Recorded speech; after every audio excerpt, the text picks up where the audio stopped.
तरतुदी संबंधी आपल्याला यामध्ये अभ्यास करायचा. आणि शेवटच्या टप्प्यामध्ये आपण जर सिलेबस पाहिला तर निबंधकांचे महत्वाचे अधिकार म्हणून आपल्या सिलेबसला काय म्हटलंय की सहकार कायदा आणि प्रशासन या शब्दामधून आपल्याला एक शेवटच्या 2 टॉपिक मध्ये आपल्याला सहकार कायद्याप्रमाणे निबंधकांचे अधिकार कोणते आहेत हा सुद्धा आपल्याला एक स्वतंत्र मोठा प्रश्न येऊ शकतो. आणि त्यामुळे सुरुवातीच्या जर आपण एकूण आपल्या सिलेबस मध्ये पाहिलं तर साधारणपणे 1 ते 22 टॉपिक आपल्याला दिलेले आहेत.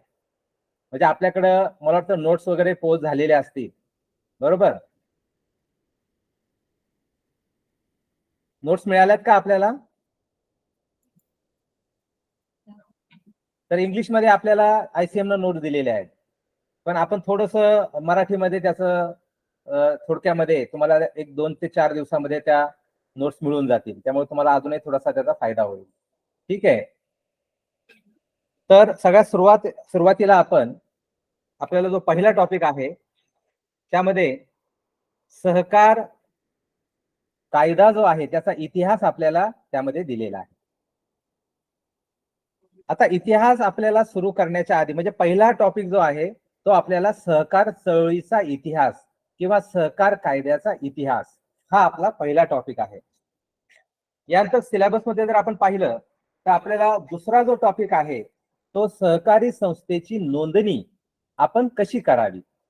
उदाहरणार्थ आपल्या सहकार कायदा 1960 जो महाराष्ट्र राज्य सहकारी संस्था अधिनियम आहे 1960 यामध्ये साधारणपणे 3 ते 12 जी कलम आहेत ती आपल्याला नोंदणी संबंधी बोलतात. त्यामध्ये नोंदणी कोण करील, नोंदणीसाठी आपण प्रस्ताव कसा तयार करावा, संस्थेचे प्रकार कोणते असतात, नोंदणीसाठी आपण निबंधकाकडे कसा अर्ज करावा, ते सगळी प्रक्रिया जी आहे ती 3 ते 12 मध्ये आपल्याला दिलेली आहे. आणि त्यामुळं दुसरा आपला टॉपिक आहे की संस्थेची नोंदणीची प्रक्रिया काय आहे यावर आपल्याला कलम 3 ते 12 आपल्या सहकार कायदा 1960 जो आहे त्यामध्ये कलम 3 ते 12 संस्थेच्या नोंदणी संबंधी बोललं गेलेलं आहे. फक्त आता मी बोलत असताना जर आपल्याला असं वाटलं की सर हे आम्हाला समजलं नाही तर लगेच तुम्ही बोलू शकता. असं काही लेक्चर संपण्याची वाट पाहू नका.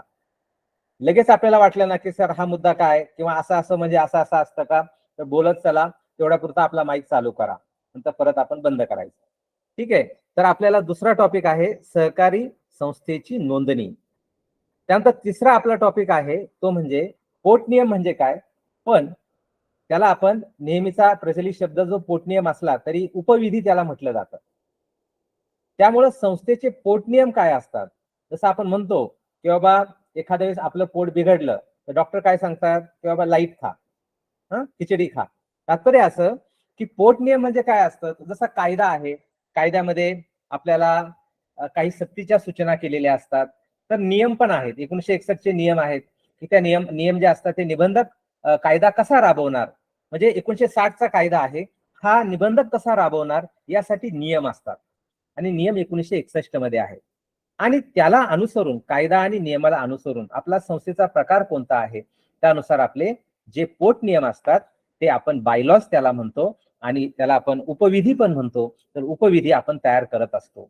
तर उपविधीसाठी आपल्या सहकार कायदा 1960 मध्ये आपल्याला 2 कलम दिलेली आहेत. एक आहे कलम 13 आणि दुसरा आहे कलम 14. आता 13 मध्ये संस्था स्वतःहून पोट नियमामध्ये दुरुस्ती करते. संस्थेला असं वाटतं की आपलं कार्यक्षेत्र वाढवावं, संस्थेला असं वाटतं की अरे आपण एका जिल्ह्यामध्ये काम करतो आपल्याला 5 जिल्ह्यात जायचंय, एखाद्याला असं वाटतं की आपण दुसऱ्या राज्यामध्ये शाखा स्थापन करायच्या, एखाद्याला वाटतं की आपण आता संपूर्ण एक संस्थेचा प्रकारच बदलायचा. तर अशा पद्धतीने आपल्याला जर आपल्या उपविधीमध्ये उदाहरणार्थ एखादी पगारदार पतसंस्था असेल, त्यांना वाटतं की हॉस्पिटल आपण बांधायचं आहे, तर त्यांच्या ते थोडंसं धोरणाच्या वेगळं असतं. मात्र सभासदांसाठी आपण ह्या योजना करू शकतो. मात्र असा काही बदल करायचा असेल तर आपल्याला निबंधकांची परवानगी लागते आणि त्यामुळं पोट नियम बदल जे असतात ते कलम 13 मध्ये संस्था स्वतः करते किंवा 14 मध्ये निबंधक आदेश देतात. उदाहरणार्थ आता नुकतीच 97वी घटना दुरुस्ती आपल्या देशानं केली सहकारासंबंधी आणि मग आपले कायदे पण आपण 2013 मध्ये बदलले आणि त्यानुसार आपले पोट नियम पण आपण बदलले, आपले उपविधी पण आपण बदलले. मग निबंधकांनी आदेश दिला की तुमचे बदललेले उपविधी जे आहे ते आता स्वीकारा. म्हणजे कलम 14 प्रमाणे तो अधिकार निबंधकांनी दिला. म्हणजे 13 मध्ये संस्था स्वतःहून पोट नियम बदलते आणि 14 मध्ये आपल्याला असं दिसतं की निबंधकांना संस्थेच्या हितासाठी पोटनियम जे असतात ते दुरुस्त करण्याचा अधिकार दिलेला आहे. आता यामध्ये आपण पाहणार आहोत की पोटनियम कोणत्या कारणासाठी बदलले जातात, कार्यक्षेत्र असेल, निधी म्हणजे काय असतात, मग निधी कसे उभारायचे, यामध्ये काय बदल करायचा असेल, म्हणजे कोणत्या कोणत्या कारणासाठी आपल्याला बायलॉज जे असतात, पोटनियम जे असतात ते बदलता येतात किंवा बदलले जातात, हे सुद्धा आपल्या सिलेबसमध्ये जो आपल्याला ICM न पुरवलेला अतिशय बारकाईनं त्यामध्ये विषय सुद्धा टाकलेले आहेत. छान पद्धतीनं तशी ती मांडणी त्यामध्ये केलेली आहे. आणि त्यानंतर आपण पुढच्या टॉपिकमध्ये जे आपल्याला म्हणतो की चॅप्टर नंबर 4, तर त्यामध्ये आपल्याला सहकारी संस्थेचे एकत्रीकरण आणि हस्तांतरण हा शब्द आपल्याला त्यामध्ये दिलेला आहे. म्हणजे सहकारी संस्था, दोन संस्था, उदाहरणार्थ एक संस्था जय शिवराय आहे, दुसरी संस्था जय भवानी पतसंस्था आहे, आणि त्यांना असं वाटतं की आपलं काम फारसं होत नाही, मग आपण एकत्र येऊन एखादी संस्था स्थापन करू शकता, एकमेकांमध्ये विलीन होऊ शकता. तर हे आपल्याला साधारणपणे कलम 16 ते 18 मध्ये आपल्याला विलिनीकरण म्हणजे काय, किंवा आपण विभागणी पण करू शकता. म्हणजे एका संस्थेची 2 ठिकाणी विभागणी होते. उदाहरणार्थ पूर्वी एखादी एसटी महामंडळाची पगारदार पतसंस्था असते आणि ती 5 जिल्ह्यांची असते, पण त्यांना असं वाटतं की एवढं कार्यक्षेत्र आपल्याला असं आहे, मग आपण काय करू, 2 जिल्हे वेगळे आणि 3 जिल्हे वेगळे. तर असं तुम्हाला एखाद्या संस्थेची विभागणी पण करता येते. आणि त्यामुळं आपल्याला सहकारी संस्थेची विभागणी म्हणजे काय, सहकारी संस्थेची निर्मिती करत असताना दायित्वाचं हस्तांतरण, म्हणजे एकदा संस्थेमध्ये आपण बदल केला तर मग ते जी काही जबाबदारी असते ती सुद्धा हस्तांतरित होते. तर हे सुद्धा आपल्याला कलम 16 ते 18 मध्ये दिलेलं आहे. त्यानंतर आपल्याला पुढचा जो टॉपिक दिलेला आहे तो सहकारी संस्थेचे सभासदत्व आणि त्याचे हक्क आणि अधिकार काय. तर आपल्या सहकार कायद्यामध्ये 22 ते 35 मध्ये असे मोठे अधिकार दिलेले आहेत की कुणाला सभासद होता येतं, मग क्रियाशील सभासद म्हणजे काय, अक्रियाशील सभासद म्हणजे काय, एखाद्या संस्थेने सभासदत्व नाकारलं तर आपण निबंधकाकडे कसं आपण अर्ज करतो, अपील करतो, सभासदाची हकालपट्टी करता येते का, जर एखादा सभासद कायदा नियम पोटनियमाप्रमाणे विरुद्ध वागला त्याची हकालपट्टी करता येते का. तर ही सगळी जी कलमं आहेत आपल्याला सहकारी संस्थेचे सभासदत्व किंवा सदस्य म्हणून कलम 22 ते 35 मध्ये येतात. आता सदस्यत्व हा आपल्या कायद्यामध्ये नेहमी येणारा विषय आहे. तर सदस्यत्व याला सभासदच समजावं. त्यामुळे संचालक हा वेगळा किंवा समिती सदस्य म्हटलं की तो वेगळा, समिती सदस्य वेगळा आणि नुसता सदस्य वेगळा. त्यामुळे जिथं काही सदस्य शब्द येईल तिथं आपण सभासद म्हणू शकता किंवा सदस्य म्हटलं तरी तो सभासदच असतो. आणि त्यामुळे इथं आपल्याला सदस्यत्व संबंधी 22 ते 35 मध्ये अधिकार दिलेले आहेत. त्यानंतर वार्षिक सर्वसाधारण सभा ही खूप महत्वाची असते आणि यासाठी आपल्याला चॅप्टर नंबर 5 मध्ये ते दिलेलं आहे. इथं आपल्याला एखादा मोठा प्रश्न येऊ शकतो की विशेष सर्वसाधारण सभा किंवा वार्षिक सर्वसाधारण सभा याचं महत्व काय आहे. आणि नेहमी GDCA ला सुद्धा हे प्रश्न येतात की वार्षिक सभेचं महत्व काय. वार्षिक सभा ही सर्वोच्च सभा असते. वार्षिक सभेमध्ये कोणते विषय असतात, आता ते सुद्धा आपल्याकडे स्वतंत्र आपल्या नियमामध्ये आपण एक फॉर्मॅट दिलेला आहे की एक्स नमुना दिलेला आहे. एक्स नमुन्यामध्ये आपण विषय टाकलेले आहेत की वार्षिक सभेमध्ये कोणते विषय असावेत, नियम 1961 मध्ये. तर हे सगळं आपल्याला वार्षिक सभा म्हणजे काय, त्याचं महत्व काय, मग किती दिवस अगोदर नोटीस पाठवावी, वार्षिक सभा आणि विशेष सभेमध्ये काय फरक आहे. तर विशेष सभा हे विशेष कारणासाठी आपण घेतो आणि वार्षिक सभा जी असते ते आपलं हिशोबी वर्ष संपलं की ते आपल्याला बंधनकारक असते आणि साधारणपणे 30 सप्टेंबरच्या आत. पण कोरोना काळामध्ये एक सर्क्युलर आलेलं होतं आणि आपल्याला डिसेंबर पर्यंत मुदत दिलेली होती. पण साधारणपणे आपण वार्षिक सभा ही महत्वाची आहे. आणि सर्वोच्च सभा म्हणजे सभासदांची सर्वोच्च सभा जी असते ती वार्षिक सभा मानलं जातं. आणि त्यामुळं वार्षिक सभा आणि सर्वसाधारण सभा हा सुद्धा आपल्या अभ्यासाचा विषय जो आहे तो या सिलेबसमध्ये दिलेला आहे. यानंतर आपल्याला पुढचा जो मुद्दा त्यामध्ये दिलेला आहे की सहकारी संस्थेचे व्यवस्थापन कसे करावे. आता व्यवस्थापनामध्ये आपल्याला कलम 73 असं सांगतं की संस्थेत घडलेल्या प्रत्येक कृतीला आणि अकृतीला संचालक मंडळ संयुक्तिक आणि वैयक्तिक जबाबदार आहे. पहा किती भयंकर आहे. म्हणजे जरी संचालक असे म्हटले की आम्हाला ते माहित नाही, आमच्या मॅनेजरने केलंय, आम्हाला काय त्याचं घेणंच नाहीये, तरी पण कलम 73 असं सांगतं की संस्थेत घडलेल्या प्रत्येक कृतीला, म्हणजे एखादी कृती घडलेली आहे, एखादी गोष्ट घडलेली आहे, आणि अकृतीला म्हणजे काय की एखादी गोष्ट करायला पाहिजे होती पण ती केली नाही.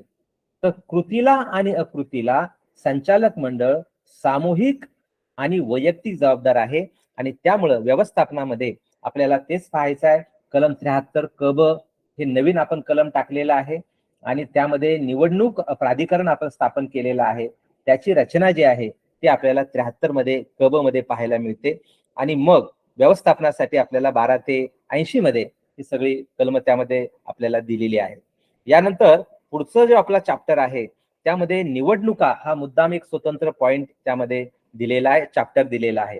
आता निवडणुकामध्ये आपल्याला 73 क ब आपण नव्यानं आणलेला आहे आणि यामध्ये संचालकाची पात्रता, अपात्रता काय असते, निवडणुकीचे अर्ज कसे करावेत, संचालकांना अपात्र ठरलं तर अपील कसं करता येतं, तर हे सगळं आपल्याला निवडणुका संबंधित 73 क ब हा आपला 8वा चॅप्टर आपल्या सिलेबस मध्ये दिलेला आहे. नंतर आपल्या सिलेबस मध्ये आपलं जे 9वं प्रकरण आहे ते आपल्याला समितीला कामकाजापासून रोखणे असा शब्द आलेला आहे. इंग्लिशमध्ये त्याला सप्रेशन म्हटलं जातं. तर जर एखादं संचालक मंडळ हे कायदा नियम आणि पोटनियम याला अनुसरून किंवा संस्थेच्या हिताला बाधक स्वरूपाचं काम करत असेल तर निबंधकाला त्या संचालक मंडळाला दूर करता येतं. कलम 78 प्रमाणे आपण संचालक मंडळाला कामकाज करण्यापासून रोखत असतो आणि त्यामुळं आपल्याला यामध्ये तेच आपल्याला आहे की साधारणपणे एखादं काम करत असताना संचालकांनी जर योग्य पद्धतीने काम केलं नाही तर कलम 78 प्रमाणे संचालक मंडळ हे पदापासून काम करण्यापासून वंचित ठेवलं जातं किंवा निबंधक तशा पद्धतीने आदेश हे संचालकांच्या मंडळाच्या विरोधामध्ये काढू शकतात. यानंतर आपल्याला सहकारी संस्थेचे विशेष अधिकार हे 36 ते 49 मध्ये दिलेले आहेत. कलम 36 ते 49 कोणता? महाराष्ट्र राज्य सहकारी संस्था अधिनियम 1960. आपण कशावर बोलतोय? महाराष्ट्र राज्य सहकारी संस्था अधिनियम 1960 यावर आपण बोलतोय. आणि आपण काय पाहतोय तर आपल्याला एकूण आपल्या अभ्यासाचा जो सिलेबस आहे, जो अभ्यासक्रम आहे, आपल्या विषयाचं जे नाव आहे सहकार कायदे आणि प्रशासन, तर त्याला सिलेबस किंवा अभ्यासक्रम काय आहे, त्याची प्रकरणं कशी एकामागे एक येत आहेत ते आपण त्याचा अभ्यास करतो. आता यामध्ये बऱ्याचदा तुम्हाला असं वाटू शकतं की बाबा सर ह्या प्रकरणावर थोडंसं कोणती प्रकरणं ही अतिशय महत्वाची आहेत ते सुद्धा तुम्हाला सांगितलं जाईल, जेणेकरून त्याच्याशिवाय प्रश्नपत्रिकाच अपुरी असेल तर एवढं गंभीर जर अतिशय महत्वाचा तो मुद्दा असेल तर तो तुम्हाला सांगितला जाईल लगेच.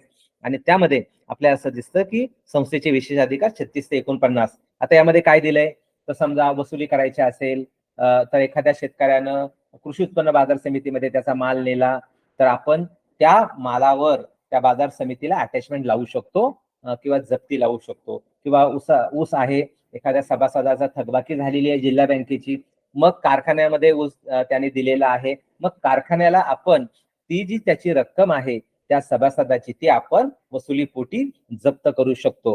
तर हे आपले जे विशेष अधिकार आहेत हे आपल्याला 36 ते 49 मध्ये संस्थेचे विशेष अधिकार दिलेले आहेत.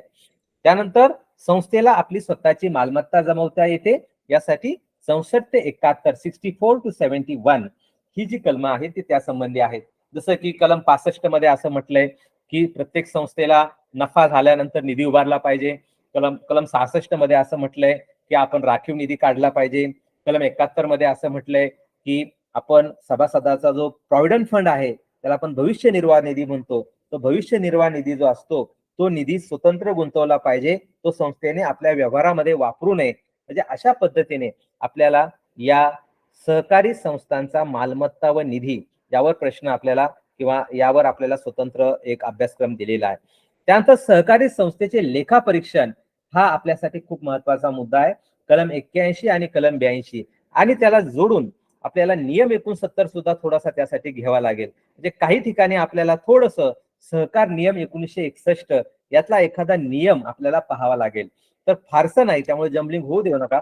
आपण कायद्याचाच अभ्यास करा. मात्र त्या ठिकाणी तुम्हाला काही नियम सांगितले जातील की जेणेकरून आपलं जे उत्तर आहे ते समर्पक असणार आहे. कारण पहा की इथं आपल्याला सहकारी संस्थेचे लेखापरीक्षण, मग आपण काय पाहणार? कलम 81. पण कलम 81 याच्यामध्ये आपलं उत्तर अपूर्ण होईल. कारण कलम 81 मध्ये सहकारी संस्थेचं लेखापरीक्षण झालं पाहिजे. ते कोण करतील? ते चार्टर्ड अकाउंटंट की ते कॉस्ट अकाउंटंट की ते सनदी लेखापाल की ते प्रमाणित लेखापरीक्षक, एनी ग्रॅज्युएट ज्यांचं GDCA झालंय असे लोक करू शकतात का? तर हे सगळं त्यामध्ये आहे 81 मध्ये. पण इथं आपल्याला एखादा कोण व्यक्ती निबंधकाकडे अर्ज करू शकतो, त्याचं क्वालिफिकेशन काय आहे, मग एका लेखापरीक्षकाने किती संस्था ऑडिट कराव्यात, मग ऑडिट लेखापरीक्षण अहवाल कसा असेल, एखादा लेखापरीक्षण अहवालामध्ये भाग अ ब क यामध्ये अचं किती महत्व आहे, विशेष अहवाल काय असतो, मग फौजदारी अहवाल काय आहे, प्रशासकीय अहवाल काय आहे, हे आपल्याला नियम 69 मध्ये जाऊन पाहावं लागतं. कारण नियम 69 मध्ये लेखापरीक्षकाला काळ्या यादीमध्ये किंवा ब्लॅकलिस्ट मध्ये टाकण्यापर्यंत सुद्धा मजल जाते. म्हणजेच काय, की आपण निबंधकाकडे तशा पद्धतीने तो प्रस्ताव जातो आणि एखाद्या लेखापरीक्षकाचं नाव जे आहे ते त्या पॅनलवरून कमी केलं जातं. हे सगळ्या तरतुदी नियम 69 मध्ये आपल्याला दिसतात आणि त्यामुळे कलम 81 हे लेखापरीक्षणासंबंधी आहे, खूप महत्वाचं आहे. त्यावर एक मोठा प्रश्न आपल्याला नक्की विचारला जाणार आहे. त्यामुळे लेखापरीक्षण म्हणजे काय आणि हे आपल्याला कलम 81 1960 चा कायदा, कलम 81 आणि नियम 1961 मधले नियम आणि नियम आहे 69. यानंतर आपल्याला पुढं जो टॉपिक दिलेला आहे, प्रकरण जे दिलेलं आहे त्यामध्ये कलम 82 सुद्धा आपल्याला 81 आणि 82 आपल्याला दोन्ही लक्षात ठेवायचे. 82 मध्ये मात्र खूप साधं सोपं सुटसुटीत आहे. कलम 82 मध्ये आपण दूरदृश्य अहवाल 3 महिन्यात सादर करावा हे दिलेलं आहे. पण दूरदृश्य अहवालावर आपल्याला एखादी शॉर्ट नोट येऊ शकते, कारण ते माहीत असावं. कारण शेवटी आपण हे प्रशिक्षण घेतो, वेगवेगळ्या ठिकाणी आपण काम करत असतो आणि सहकार्याची तोंडओळख आपल्याला व्हावी. असं काय नाही की ही कलम सगळी तुम्हाला पेपरमध्ये तुम्ही लिहिली म्हणजे फार काय असं काय झालं, तसं काय नसतं. पण आपल्याला सहकार्याची तोंडओळख माहिती पाहिजे. आपण त्या सहकारामध्ये काम करतो, आपल्याला कोणीतरी प्रश्न विचारतो आणि नॉलेज इज पॉवर म्हटलं जातं. ज्ञान ही एक शक्ती आहे आणि त्यामुळं तुम्ही काम करत असताना, आपण त्या पदावर काम करताना आपल्याला असं कोणी म्हटलं नाही पाहिजे की बाबा हे तुम्हाला माहित नाही. आणि त्यामुळं जसं एखादा धर्मग्रंथ असतो, रामायण, महाभारत किंवा बायबल असेल, तर तशाच पद्धतीनं आपला सुद्धा सहकार कायदा हा धर्मग्रंथ आहे आणि तो लगेच आपण वाचायला सुरुवात केली पाहिजे, जेणेकरून आपल्याला काम सक्षमतेने करता येणार आहे. तर पुढे जो मुद्दा येतोय आपल्याला आणि पुढचं प्रकरण आपल्याला जे आहे ते सहकारी संस्थेची चौकशी, तपासणी, हे दोन मुद्दे यामध्ये दिलेले आहेत. आणि अधिभार शब्द आलेला आहे. तर अधिभार म्हणजे जबाबदारी निश्चित करणे. तर यामध्ये सहकारी संस्थेची जी तपासणी आहे ती तपासणी आपण कलम 83 प्रमाणे करत असतो. त्यामुळं इथं आपल्याला 83 हा सहकारी संस्थेच्या तपासणी संबंधी आहे. जेव्हा लेखापरीक्षकानं कलम 81 प्रमाणे त्याचा अहवाल सादर केलेला असतो किंवा एखादा व्यक्ती सभासद असेल किंवा त्रयस्थ असेल, संस्थेच्या कामकाजाबाबत काही हरकत घेतो किंवा चुकीचं कामकाज चाललेलं आहे, कायदा नियम पोटनियमाप्रमाणे काम होत नाहीये, असं जर तक्रार अर्ज निबंधकाकडे केला किंवा लेखापरीक्षकाने त्यांचा विशेष अहवालामध्ये तसे मुद्दे जर नमूद केले, की प्रशासकीय अहवालामध्ये भाग अ मध्ये तसे मुद्दे नमूद केले, तर अशा वेळी आपल्याला असं दिसतं की निबंधक जे असतात एक स्वतंत्र चौकशी अधिकारी, जो की साधारणपणे एखादा वकील असतो, तर त्या वकिलामार्फत संस्थेची चौकशी होते आणि तो चौकशी अहवाल जो असतो तो निबंधकांना सादर केला जातो. तर ही आपल्याला चौकशी आहे. तपासणी सुद्धा संस्थेची होत असते आणि यासाठी 89 हे कलम टाकलेलं आहे. म्हणजे निबंधकाला हे अधिकार दिलेले आहेत की सहकारी संस्थेमध्ये जाऊन संस्थेची तपासणी आहे ती तपासणी केली पाहिजे. तर संस्थेचं साधारणपणे कामकाज कसं चाललेलं आहे, आर्थिक पत्रकं कशी आहेत, यावर साधारण फक्त माहिती जी असते ती माहिती या 89 मध्ये तपासणीमध्ये घेतली जाते, जेणेकरून कामकाज जे आहे ते नियमितपणे कायदा नियम पोटनियम याप्रमाणे सुरळीत चाललेले आहे की नाही, ही निबंधकांची जबाबदारी. निबंधक शेवटी आपल्याला असं दिसतं की नियंत्रक म्हणून निबंधकांची जबाबदारी खूप महत्वाची असते. म्हणजे निबंधकाला आपण असंही म्हणतो की मित्र, तत्वज्ञ आणि मार्गदर्शक. म्हणजे एका बाजूला सहकारी संस्थेचा मित्र म्हणून संस्थेला सर्व बाजूनी सहकार्य करणं, तत्वज्ञ याचा अर्थ संस्था कायदा नियम पोटनियम किंवा इतर कायद्याला अनुसरून काही चुकत असेल तर त्या पद्धतीनं मार्गदर्शन करणं. तर मित्र, तत्वज्ञ आणि मार्गदर्शक म्हणजे आपण संस्था व्यवस्थित कोणत्या मार्गाने चालली की नाही, संस्था काय भरकटले का, आणि मग आपल्याला माहिती की आपण अ वर्ग ब वर्ग संस्थेला देत असतो वर्गवारी, हा त्याचाच प्रकार आहे की संस्था कोणत्या मार्गाने कशी चाललेली आहे. त्यामुळे निबंधकाची ही जबाबदारी असते नियंत्रणाची आणि ती जबाबदारी पार पाडण्यासाठी निबंधकांचे जे प्रतिनिधी असतात, जे अधिकारी असतात, ते 89 मध्ये आपल्याला सहकारी संस्थेची तपासणी करताना दिसतात. Hello sir. हा हा हा सर, मी आता लेक्चर मध्ये होतो. पण आपण सीईटी दिलं का, सीईटी दिलं का आपण? हा किती सर? हा किती? ओके, चांगलं आहे. चालेल, मी थोड्या वेळाने फोन करतो मग 5:30 वाजता. ठीक आहे. Okay okay okay.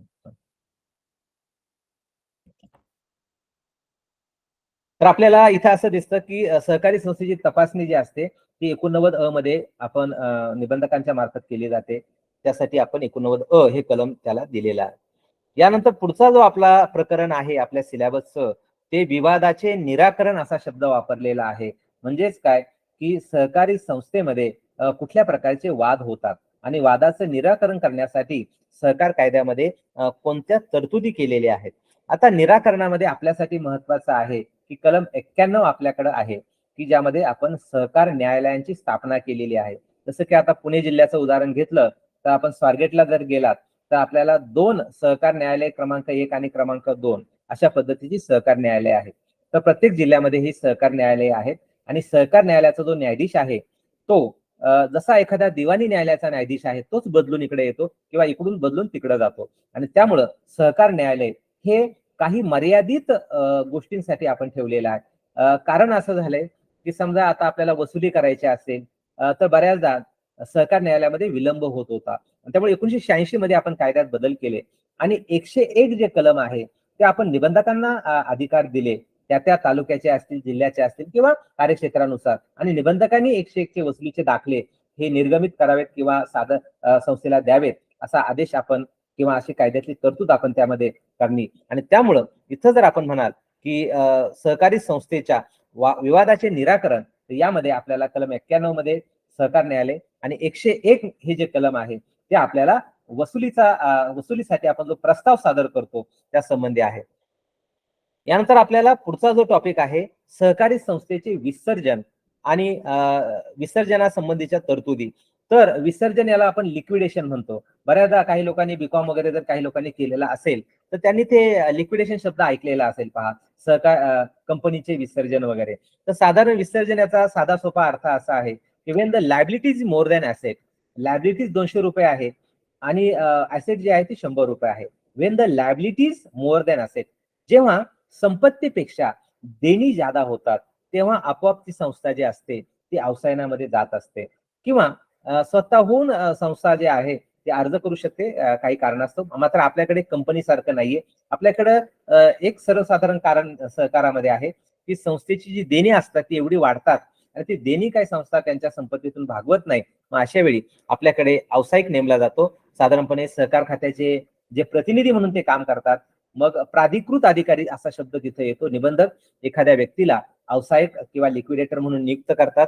आता व्यावसायिक काय असतो, तर व्यावसायिक जणू काही एखादा व्यवस्थापक जसा असतो तसा तो काम करतो. मग सगळं व्यवस्थापन करणे, मालमत्तेचं व्यवस्थित देखभाल करणे, लेखापरीक्षण करून घेणे, निबंधकाला अहवाल देणे, अकाउंटिंग ठेवणे, बँकिंग स्टेटमेंट ठेवणे, बँकिंगच्या दस्तऐवजावर सहाय्य करणे, चेकचे व्यवहार सांभाळणे, म्हणजे जणू काही एखादा व्यवस्थापक अशा पद्धतीनं हा जो लिक्विडेटर असतो तो काम करतो आणि त्याचं एक काम असतं की संपत्तीमधून जे आहे देणी भागवणे.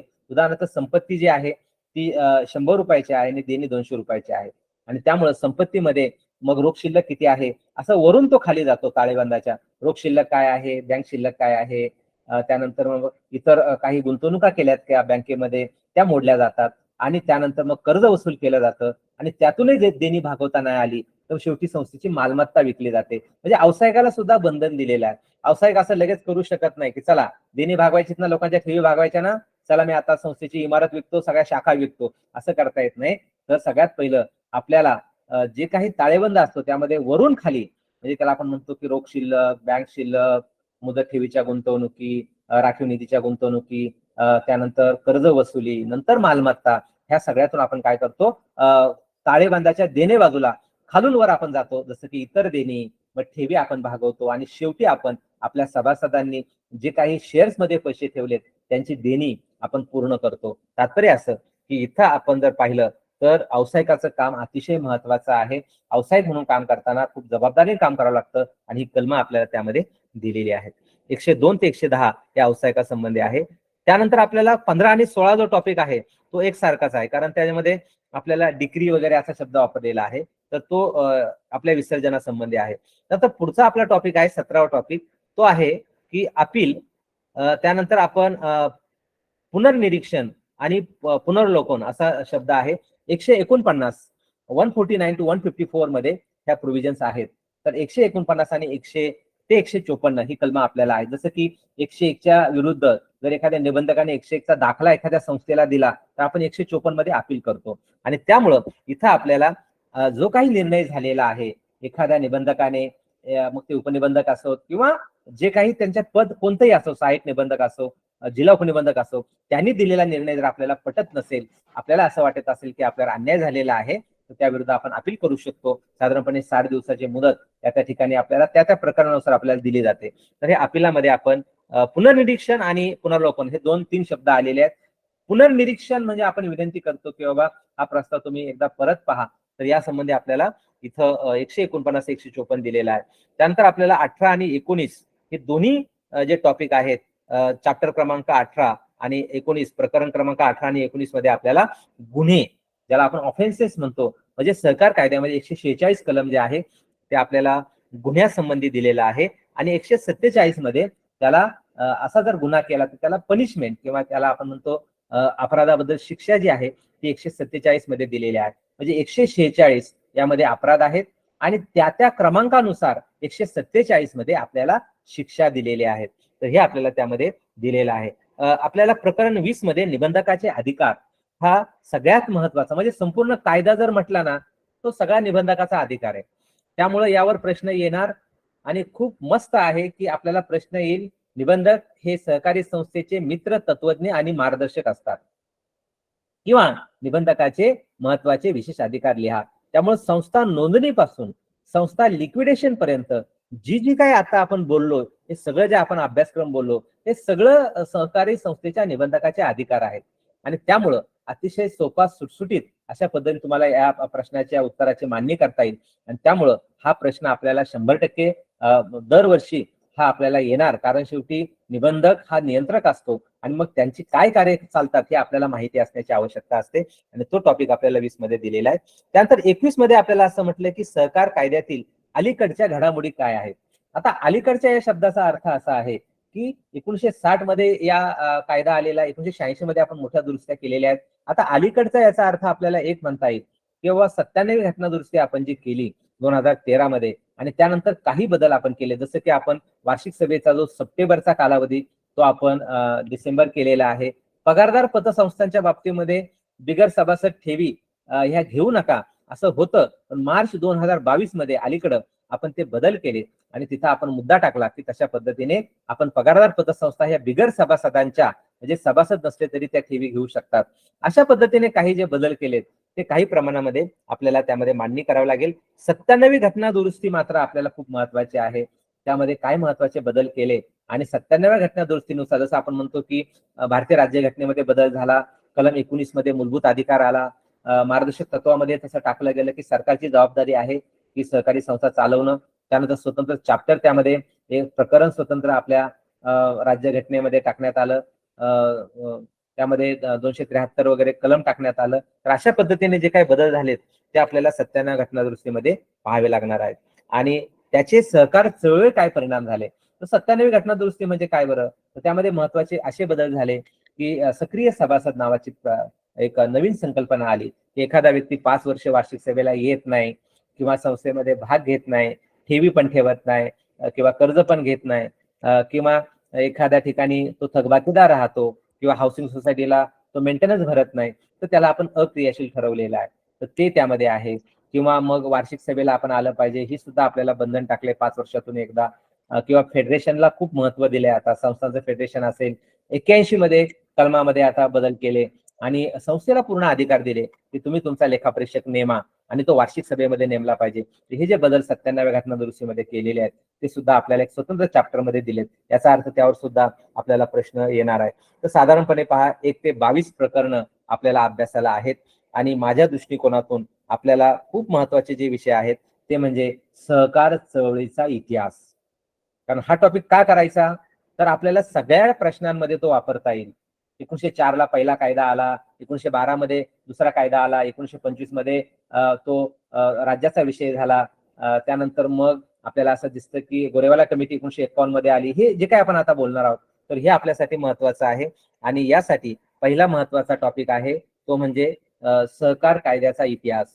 त्यानंतर उपविधी दुरुस्ती हा तिसरा पॉईंट आपल्यासाठी खूप महत्वाचा आहे. आता मी तुम्हाला सांगतोय की कोणते खूप महत्वाचे आहेत, कारण मला माहिती आहे आपल्याला वेळ असतो नसतो, त्यामुळे तुम्हाला मुद्दाम ते मी सांगतोय की आता आपण जे काय बोलतोय त्यावर आपण सुद्धा एक ठराविक टॉपिक जे आहेत ते खूप व्यवस्थितपणे आपण केले पाहिजेत. तर पहिला आहे सहकार चळवळीचा इतिहास, दुसरा आहे उपविधी, त्याला आपण पोटनियम म्हणतो, पोटनियम दुरुस्ती, त्यानंतर वार्षिक सभा, हे आपल्यासाठी महत्वाचं आहे, जे आपल्याला 6 नंबरच्या चॅप्टर मध्ये दिलेलं आहे.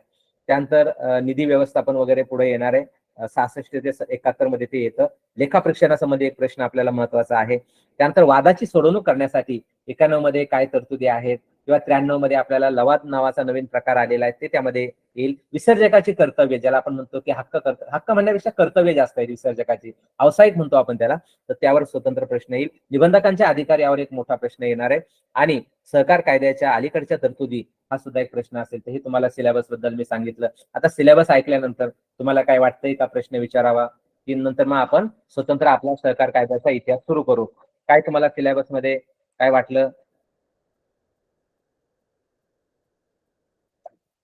का काय सांगितलेलं काहीच समजलं नाही सर, काय बोलला ते आम्हाला काहीच समजलं नाही, असे कोण आहेत का सांगा? तुम्ही सांगा आता.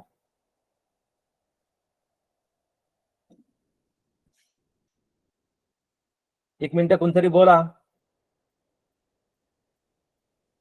ते कीर्तन सुरू आहे, पण कीर्तन कसं त्याच्यावर एकाने तरी कोणतरी बोला की सर जे काही सिलेबस आहे थोडाफार पद्धतीने आम्हाला समजलाय किंवा नाही, जे काही बोला.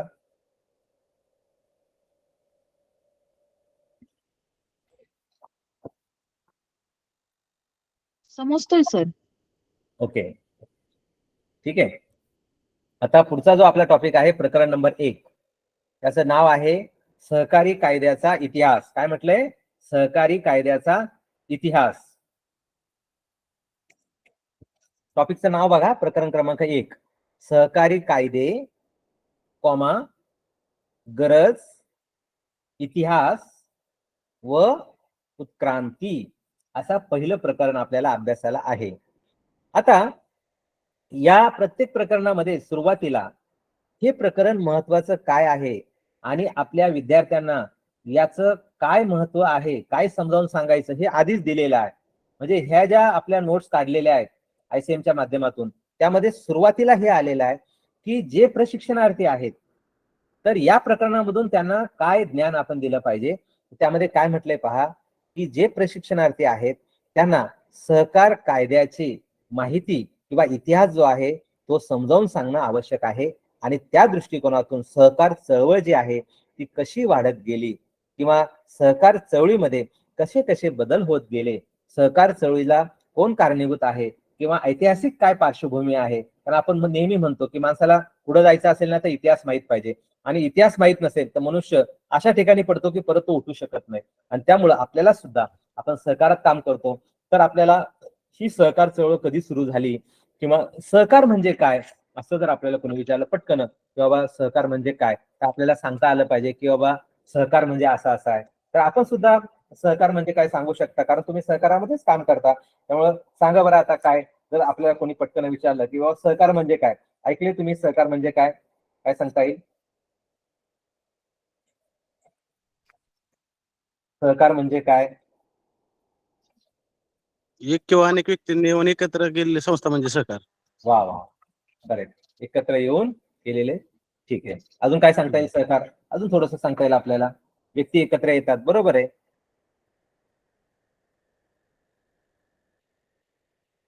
तर सहकाराची सर्वसाधारण व्याख्या ही कलवट त्यावेळेचे पंजाब आणि हरियाणा राज्याचे ब्रिटिश काळातले एक रजिस्ट्रार होते. खूप खूप विचारवंत मोठा व्यक्ती होता आणि खूप त्यांनी भरीव योगदान आपल्या सहकारामध्ये दिलेलं आहे. तर कलवट यांनी व्याख्या केलेली आहे. पण त्याच्या आधी सर्वसाधारण व्याख्या आपण समजून घेऊ, नंतर कलवट सरांची आपण व्याख्या समजून घेऊ, आणि मग आपल्या सहकार कायद्याचं पण आपल्याला महत्व आहे. म्हणजे सहकार कायद्यात सुद्धा महाराष्ट्र राज्य सहकारी संस्था अधिनियम 1960 यामध्ये सुद्धा आपल्याला सहकाराची व्याख्या दिलेली आहे. पहा, आता आपला पहिला विषय सुरू होतोय, आणि सहकार कायद्याचा इतिहास. आणि सहकार कायद्याच्या इतिहासावर आपल्याला एक मोठा प्रश्न येणार आहे, तेव्हा थोडस या टॉपिक बद्दल गांभीर्याने घ्या. आणि खूप एक 2-4च असे फक्त वर्ष वगैरे आहेत की तेवढे फक्त आपल्याला विचारात घ्यायचे. तर फार सोपा सुटसुटीत आहे. आता ते थोडस तांत्रिक आहे की बाबा जे काही 4 असेल, 12 असेल, 25 असेल आणि 60 असेल, तर हे 4 जे वर्ष असतात ते आपल्याला यामध्ये लक्षात ठेवावे लागतात. तर सगळ्यात सुरुवातीला आपण मांडणी करताना मात्र आपण सेनॉप्सिस लिहितो. म्हणजे काय करतो, आपल्याला जे काय उत्तर लिहायचं ना त्याचा गोषवारा आपण लिहितो. तर ती पद्धत आपण आपल्याला करायची असते. त्यामुळे सुरुवातीला आपण प्रस्तावनेमध्ये सहकार म्हणजे काय आणि मग सहकारी संस्था म्हणजे काय हे आपल्याला मांडायचं असतं. तर साधारणपणे पहा, आपल्या मित्रांनं सांगितलं बरोबर की व्यक्ती एकत्र येतात. तर सहकार म्हणजे पहा साधारणपणे काय आहे, तर सहकार म्हणजे सर्वसामान्य लोक एकत्र येऊन, व्यक्ती एकत्र येऊन आर्थिक, सामाजिक आणि सांस्कृतिक गरजा पूर्ण करतात. पहा किती मोठी व्याख्या केलेली आहे. आर्थिक गरजा पूर्ण करणे म्हणजे आपल्याला कर्ज पाहिजे असेल, आपल्या ठेवी ठेवायच्या असतील, आर्थिक गरजा पूर्ण करणे किंवा शेती संस्थेतून आपल्याला कर्ज घ्यायचं असेल, आर्थिक गरजा पूर्ण करणे. आर्थिक नंतर काय शब्द वापरलाय, सामाजिक. आता सामाजिकला खूप मोठा अर्थ आहे बरं का. कारण अनेकदा आपल्याला असं दिसतं सोलापूर सारख्या ठिकाणी, पुणे सारख्या ठिकाणी हॉस्पिटल जे असतं ना, आपण म्हणतो तपासायला जातो डॉक्टरकडं, तर हॉस्पिटल सुद्धा सहकारी तत्वावर उभारलेलं आहे. किंवा तुम्हाला सांगतो शैक्षणिक संस्था सुद्धा सहकारी संस्थांच्या माध्यमातून शैक्षणिक संस्था सुद्धा उभारलेल्या आहेत. आणि त्यामुळं खूप मोठा अर्थ आता सहकाराला दिलेला आहे. त्यामुळे सहकारामध्ये जसं आर्थिक आहेच, कर्ज देणं घेणं, ठेवी वगैरे हे सगळं आहेच, पण त्याच्याच बरोबर आता सामाजिक शब्द सुद्धा महत्वाचा आहे, की समाजाच्या गरजा पूर्ण करण्यासाठी सामाजिक कार्य सुद्धा सहकारी संस्था करत असतात. तर त्यामध्ये आपल्याला असं दिसतं की एखादी सहकारी संस्थेनी शाळा चालवलेली, कॉलेज चालवलंय, हॉस्पिटल चालवलंय, एखाद्या सहकारी पगारदार पतसंस्थेने महाबळेश्वरला विश्रांतीगृह बांधले, असं आपल्याकडे केलेलं आहे. म्हणजे पुणे जिल्हा पोलीस कर्मचारी पतसंस्था त्यांचं उदाहरण आहे. त्यांच्या पोटनियमामध्ये त्यांनी तशा पद्धतीने दुरुस्ती करून एक नवीन प्रयोजन त्यांनी केलं की त्यांना एक स्वतंत्र महाबळेश्वरला आपल्या सभासदांसाठी त्यांनी एक स्वतंत्र विश्रांतीगृह बांधलेलं आहे. तशाच पद्धतीने मुंबईमध्ये आपल्या काही संस्था आहेत, पगारदार संस्था विशेषतः, त्यांनी लोणावळा, खंडाळा या ठिकाणी आपल्या सभासदांसाठी असे रेस्ट हाऊस सुद्धा बांधलेत, जेणेकरून सभासद तिथं जाऊन राहू शकतात. पुण्यामध्ये एक पगारदार पतसंस्था आहे, त्यांनी एक हॉस्पिटलचा प्रस्ताव दिलेला आहे की पगारदार पतसंस्था जी आहे ते आपल्या सभासदांसाठी मोठं हॉस्पिटल बांधण्याचा एक मनोदय ठेवलेला आहे. इंदापूर तालुका शिक्षक पतसंस्था, जर आपण कधी पुणे जिल्ह्यामध्ये गेलात, इंदापूर तालुका प्राथमिक शिक्षक पतसंस्था, तिथं सुद्धा त्यांचे वेगळे गाळे त्यांनी बांधलेले आहेत. तर त्या माध्यमातून त्यांना उत्पन्नाचा एक नवीन मार्ग झालेला आहे. तशाच पद्धतीनं आपण जर सहज काही विविध कार्यकारी सोसायट्या पाहिल्या तर खूप वेगळ्या पद्धतीने ग्राहक भंडार किंवा तुम्हाला सांगतो पाणी जे असतं शुद्ध पाणी, ॲरोचं पाणी ते आपण दिलं, किंवा उसापासून गुळ तयार करणं, असे वेगवेगळे प्रकार आता आपल्या विकास सोसायटीच्या माध्यमातून आपण करत असतो. तर आपल्याला असं दिसतं की सहकारामध्ये आपण आर्थिक गरजा तर एकमेकांच्या भागवतोच, पण त्याचबरोबर सामाजिक गरजा आणि त्याचबरोबर तिसरा महत्वाचा शब्द मला वाटतोय की तो सांस्कृतिक गरजा असा शब्द आलेला आहे. आणि त्यामुळं सांस्कृतिक म्हणजे काय बरं, तर त्यामध्ये असं म्हणता येईल की आपली संस्कृती आपल्याला जपायची असते आणि मग वेगळे प्रोग्राम घेणं किंवा तशा पद्धतीने आपल्याला सांस्कृतिक आपल्या ठेवा जो आहे तो जपता येईल. यासाठी समजा आपल्याला वाटलं की सांस्कृतिक मध्ये सर नाट्यगृह बांधू शकतो का, सर आम्ही एखादं डान्सिंग स्कूल काढू शकतो का, अशा पद्धतीनं सांस्कृतिक सुद्धा एक शब्द नव्यानं आपल्या सहकारामध्ये जोडलेला आहे. तर आर्थिक, सामाजिक आणि सांस्कृतिक गरजा भागवण्यासाठी लोक एकत्र येतात आणि त्यामध्ये संयुक्तिक मालकी असते. संयुक्तिक मालकी म्हणजे मालकी कुणाची बरं, तर सभासदांची मालकी असते, म्हणून त्याला संयुक्तिक मालकी म्हटलंय. आणि महत्वाचा शब्द म्हणजे लोकशाही नियंत्रणाद्वारे चाललं जातं. म्हणजे लोकशाही शब्द खूप महत्वाचा आहे. लोकांनी लोकांच्या हितासाठी लोकांकडून चालवलेलं त्याला आपण म्हणतो लोकशाही. आणि त्यामुळं फर्स्ट डिस्कस देन डिसिजन, कुठलाही निर्णय घेताना पहिली चर्चा करा आणि मग निर्णय घ्या, हे आपले सहकाराचं अतिशय महत्वाचं ब्रीदवाक्य आहे. आणि चर्चा न करता निर्णय घेणारे मोठे मोठे सिकंदर आले आपल्या सहकारामध्ये, पण माती मोल झाले. आणि त्यामुळं जिथं हुकुमशाह आहे तिथं सहकार चाललेला नाहीये. त्यामुळे करोनाच्या काळात सुद्धा सगळ्या देशाच्या अर्थव्यवस्था अनेक देशांच्या डळमळीत झाल्या, पण आपल्या सहकाराच्या बाबतीत आपल्या जर भारताचं उदाहरण आपण घेतलं तर सहकार चळवळ किंवा सहकारी संस्था अशाही स्थितीमध्ये आपल्या सभासदांना मदत करत होत्या. उदाहरणार्थ कोल्हापूर सारख्या ठिकाणी महापूर आला किंवा वेगवेगळ्या ठिकाणी आपण जे काही नैसर्गिक आपत्ती येते तिथं तुम्हाला सांगतो आपल्या सहकारी संस्था उभ्या राहतात.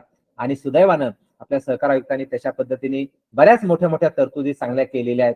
जसं की धर्मादाय निधी तुम्हाला काढता येईल नफ्यातून, आणि 20% 100 रुपये नफा झाला तर 20 रुपये तुम्हाला समाजाच्या कल्याणासाठी खर्च करता येईल. म्हणजे सभासदांना खर्च कराच, पण समाजासाठी सुद्धा तुम्हाला 20% खर्च करता येईल अशा तरतुदी सुद्धा आपल्या निबंधकांनी सन्माननीय केलेल्या आहेत. सन्माननीय निबंधकांनी सुद्धा या प्रयत्नातून आपल्याला सहकाराचं महत्व वाढवलेलं आहे. तर इथं आपल्याला असं दिसतं की सहकार म्हणजे काय. आता कलवट साहेबांची व्याख्या आपण पाहतोय की जे खूप महत्वाचे त्यावेळेचे पंजाब आणि हरियाणा ह्या दोन्ही राज्यांचे ते निबंधक होते आणि कलवट हे ब्रिटिश अधिकारी होते आणि त्यांनी काय शब्द वापरलाय पहा की सहकार म्हणजे मानवतेच्या दृष्टिकोनातून आणि समतेच्या आधारावर. हे दोन्ही शब्द कायम लक्षात ठेवा. तुम्ही सहकारामध्ये काम करत आहे तर एक दोन शब्द कायम लक्षात ठेवा की मानवतेच्या दृष्टिकोनातून आणि समतेच्या आधारावर. जेव्हा पण तुम्ही एखाद्या सभासदाबरोबर, संचालकांबरोबर किंवा वरिष्ठांबरोबर किंवा कधी पण तुम्ही काम करत असताना मी सहकारामध्ये काम करतो, मग सहकार म्हणजे काय तर आपल्याला मानवतेनं वागायचं, ह्युमॅनिस्टिक अप्रोच आपल्यामध्ये असला पाहिजे, मानवतेचा दृष्टिकोन असला पाहिजे, गिव्ह रिस्पेक्ट आणि टेक रिस्पेक्ट. आणि त्यामुळे मानवतेच्या दृष्टिकोनातून आणि समतेच्या आधारावर. खूप महत्वाचा शब्द आहे समता म्हणजे. समता म्हणजे त्यामध्ये कुठलाही भेदाभेद नाहीये, जात धर्म पंथ स्त्री किंवा पुरुष, तर समतेच्या आधारावर आपण सर्वजण समान आहोत. आणि अशा पद्धतीने अतिशय महत्वाचे दोन शब्द कलवट साहेबांनी वापरले आणि ते असे होते की सहकारी संस्था म्हणजे समतेच्या आधारावर आणि मानवतेच्या दृष्टिकोनातून लोकांचं संघटन, जनतेचं संघटन, त्याला त्यांनी सहकार शब्द वापरलेला आहे. यानंतर आता ह्या सहकाराच्या व्याख्येनंतर आपल्याला जे काही सहकार कायदा 1960 आहे तर या कायद्यामध्ये सुद्धा व्याख्या केलेली आहे, त्यामुळे आपण ती पण विसरून चालणार नाही. तर सहकार कायद्याच्या 2 मध्ये सगळ्या व्याख्या दिलेल्या आहेत. म्हणजे साधारणपणे आपल्या भारतातले असं समजा की 99% जे कायदे आहेत त्यामध्ये कलम 27 जे आहे ते 27 आपल्याला कलम 2 जे आहे ते आपल्याला व्याख्येसंबंधी बोलतो. प्रत्येक कायद्यामध्ये 2 जे कलम असतात, कलम क्रमांक 2, एक पहिल्या कलमामध्ये आपण कायद्याचं नाव आणि कायदा कुणाला लागू होईल असं असतं आणि दुसऱ्या कलमामध्ये आपल्याला व्याख्या दिलेल्या असतात. आता या व्याख्येमध्ये 2:27 मध्ये आपल्याला काय व्याख्या दिलेली आहे बघा. सहकारी संस्था म्हणजे पहिला शब्द टाकलेला आहे संयुक्तिक मालकी. खूप महत्वाचा शब्द आलेला आहे 2:27 मध्ये. सहकारी संस्था म्हणजे काय म्हटलंय त्यांनी तर संयुक्तिक मालकी असा शब्द वापरलाय. संयुक्तिक मालकी म्हणजे कुणाची मालकी तर सभासदांची मालकी ही सहकारी संस्थेवर असते. संयुक्तिक मालकी हा पहिला शब्द आहे. त्यानंतर लोकशाही नियंत्रण असा शब्द आलेला आहे. म्हणजे सहकारामध्ये लोकशाहीच्या पद्धतीने काम चालतं. लोकांच्या शब्दांना महत्व दिलं जातं, एकमेकांना विचारून काम चालतं. त्यानंतर तिसरा शब्द जो आलेला आहे सामायिक गरजा आणि आकांक्षा शब्द आलेला आहे. म्हणजे आपल्या गरजा आपण त्यामध्ये भागवत असतो, सामायिक गरजा ज्या आहेत त्यामध्ये पूर्ण केल्या जातात. आणि चौथा शब्द आलेला आहे सहकाराची तत्वे. आता सहकाराची तत्वे जी आहेत 1995 मध्ये आपण सहकाराची एकूण 7 तत्व ही आपल्याला 1995 मध्ये जी काही आंतरराष्ट्रीय सहकार संघटन आहे इंटरनॅशनल कोऑपरेटिव्ह अलायन्स यांनी आपल्याला 7 महत्वाची तत्व यामध्ये दिलेली आहेत आणि त्या तत्वाप्रमाणे संस्थेचं काम चालतं की नाही. जसं की सभासदांची मालकी किंवा त्याला आपण म्हणतो लोकशाही नियंत्रण किंवा सामाजिक बांधिलकी ही तत्व आपल्याला त्यामध्ये दिसतात. ती तत्व सुद्धा आपण पुढे घेणार आहोत. मात्र इथं आपल्याला सहकाराच्या तत्वांच्या आणि मूल्याच्या आधारे एक स्वायत्त अधिसंघ असा शब्द वापरलाय. म्हणजे सहकारी संस्था ह्या स्वायत्त असतात. स्वायत्त म्हणजे काय बरं तर लेस इंटरफेअर ऑफ द गव्हर्नमेंट, म्हणजे सरकारचा कमीत कमी हस्तक्षेप असला पाहिजे.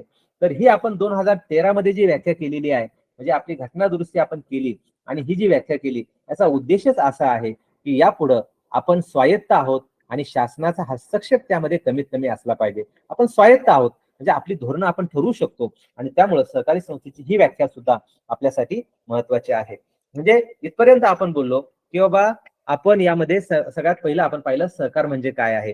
सहकार म्हणजे काय या विषयानंतर आपण आता इतिहासाकडे वळतोय की सगळ्यात पहिलं आपल्या जगामध्ये संपूर्ण जसे 193 देश आपल्या जगामध्ये आहेत आणि या जगामध्ये सगळ्यात पहिल्यांदा 1844 मध्ये आपल्याला असं दिसतं की पहिली जी आहे रॉशडेल सोसायटी ऑफ इक्विटेबल पायोनियर्स अशी संस्था स्थापन झालेली आहे.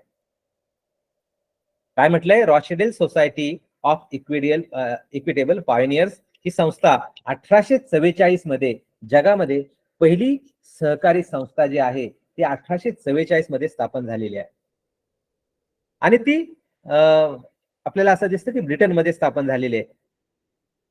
त्यानंतर पुढे आपण जर पाहिलं तर 1852 मध्ये आपल्याला ब्रिटनमध्ये एक स्वतंत्र औद्योगिक व भविष्य निर्वाह कायदा अशा पद्धतीचा कायदा हा सहकारी संस्थांसाठी बनवण्यात आलेला होता. यानंतर आपण पुढच्या मुद्द्यामध्ये येतोय आणि तो मुद्दा असा आहे की आपल्या देशातला किंवा भारतातला सगळ्यात पहिला सहकार कायदा हा किती साली करण्यात आलेला आहे आणि त्यातल्या महत्वाच्या तरतुदी काय आहेत. म्हणजे सहकाराचा पहिला ड्राफ्ट जो आहे, एक लिखाण आपण म्हणतो कायद्याचं लिखाण, तर ते केले गेलेलं आहे 1904 मध्ये. पहिला भारत सरकारनं संपूर्ण देशासाठी एक कायदा बनवला आणि मग भारत सरकारचा पहिला कायदा हा इथून आपला इतिहास सुरू होतो. तर तुम्ही मला सांगा बरं, काय ऐकलंय का तुम्ही पहिला कायदा कधी आला? ऐकल्यासारखं वाटतंय कधी? भारत सरकारचा पहिला कायदा सहकारावर.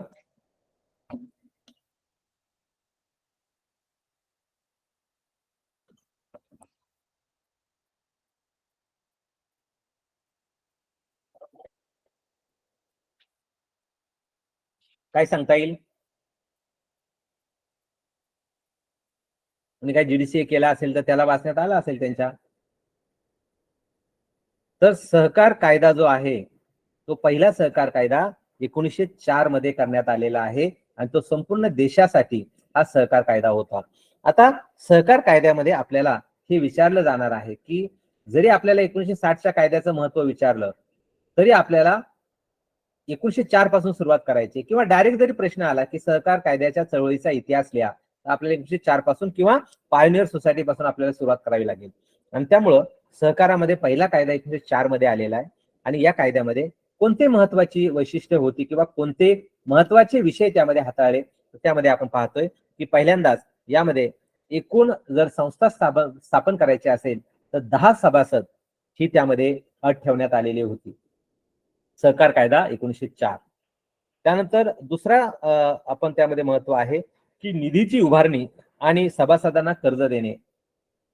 म्हणजे इथं संस्थेने निधी उभारला पाहिजे आणि त्यातून सभासदांना कर्ज दिलं पाहिजे असा मुद्दा त्यामध्ये आलेला आहे. त्यानंतर तिसरा जो आहे की निबंधकांची नियुक्ती संस्थेच्या मार्गदर्शनासाठी आणि नियंत्रणासाठी करण्यात आली. काय म्हटलंय? निबंधक जे असतात, रजिस्ट्रार, यांची 1904च्या कायद्याप्रमाणे नियुक्ती करण्यात आली आणि तो मुख्य उद्देश जो होता तो सहकारी संस्थेवर मार्गदर्शन, गायडन्स आणि नियंत्रण म्हणजे कंट्रोल. तर मार्गदर्शन आणि नियंत्रण या दोन गोष्टींसाठी निबंधकांची नियुक्ती ही भारत सरकारच्या पहिल्याच कायद्यामध्ये करण्यात आली. त्यानंतर पुढचा जो महत्वाचं वैशिष्ट्य आहे की जनतेचा विश्वास सहकारी संस्थांनी संपादन करण्यासाठी त्या संस्थांना सवलती द्याव्यात. काय शब्द वापरलाय? की जनतेमध्ये सहकार चळवळ रुजली पाहिजे, सहकारी संस्थेनं काम करावं, यासाठी शासनानं काही सवलती ज्या असतात त्या सहकारी संस्थांना दिल्या पाहिजेत. आता आजही त्या सवलती आहेत. उदाहरणार्थ आपण जर आयकराच्या बाबतीमध्ये म्हणाल तर आपण सभासदांची व्यवहार करतो म्हणून पतसंस्थांना एटीपी असं स्वतंत्र कलम दिलेला आहे. म्हणजे काय बरं आहे, तर सभासदांशी व्यवहार करत असाल तर आपल्याला करमुक्तता त्यामध्ये किंवा टीडी त्याला आपण म्हणतो की करापासून माफी दिलेली आहे. तात्पर्य असं की इथं आपल्याला एक समजतं की निबंधकांना हे अधिकार दिले किंवा सरकारला ते अधिकार दिले की संस्थेला सरकारनं काही सवलती द्याव्यात, ही तरतूद 1904 मध्ये करण्यात आली. त्यानंतर पुढचं महत्वाचा पॉइंट आहे की 4/5. आता 4/5 म्हणजे काय बरं? तर 80% सभासद शेती संस्थेमध्ये शेतकरी असावे. काय शब्द वापरलाय पहा? जर एखादी शेती संस्था आपल्याला सुरू करायची असेल तर 80% लोक हे शेतकरी असले पाहिजे. म्हणजे तुम्ही शेती विविध कार्यकारी सोसायटी सुरू करताय ना, शेती संस्था, तर मग आता विविध कार्यकारी आपण नंतर 76 मध्ये नाव घेतलेलं आहे, त्यामुळे विविध कार्यकारी हा नंतरचा शब्द आलेला आहे. पूर्वी फक्त शेती आणि बिगर शेती असं दोन नाव घेण्यात आले, ग्रामीण आणि शहरी या गोष्टींसाठी. तर इथं आपल्याला असं दिसतं की शेती आणि बिगर शेतीमध्ये ज्याला शेती संस्थेमध्ये सभासद व्हायचं आहे तर त्यांच्या बाबतीमध्ये एकूण सभासदांपैकी 80% लोक जे आहेत ते शेतकरी असावेत, हा मुद्दा त्यामध्ये आलेला आहे. आणि आजही आपल्याला दिसतं की जर आपण विविध कार्यकारी सोसायटीत गेला, म्हणजे आजच्या घडीला सुद्धा तसंच आहे की त्यांचा जर पोटनियम आपण पाहिला तर कमीत कमी 10 गुंठे क्षेत्र किंवा शेती आपल्याला 10 गुंठे तरी पाहिजे, तर आपल्याला शेती संस्थेत सभासद होता येतं. तात्पर्य असं की पहिल्याच 1904च्या कायद्यामध्ये ही तरतूद करण्यात आली की जिथं शेती संस्था असतील त्यामध्ये 80% लोक हे शेतकरी असले पाहिजेत आणि जिथं बिगर शेती संस्था असेल तिथं सुद्धा 80% लोक जे असतात ते बिगर शेती सभासद असले पाहिजेत. तर हा मुद्दा तिथे आपल्याला 1904च्या कायद्यात आलेला आहे. त्यानंतर ग्रामीण सहकारी संस्थांना लाभांश वाटपाची परवानगी नव्हती. हा 1904 मध्ये काय होतं, तर ग्रामीण भागामध्ये ज्या संस्था आहेत त्या संस्थांना लाभांश देता येणार नाही अशी तरतूद 4च्या कायद्यामध्ये केलेली होती. मग अशाचमुळं ह्या ज्या काही तरतुदी आहे यामध्ये आपल्याला काही बदल करावे लागले आणि मग आपण 1912चा कायदा आणलेला आहे. तर इथं आपल्याला 1904च्या कायद्याबद्दल बोलायचंय.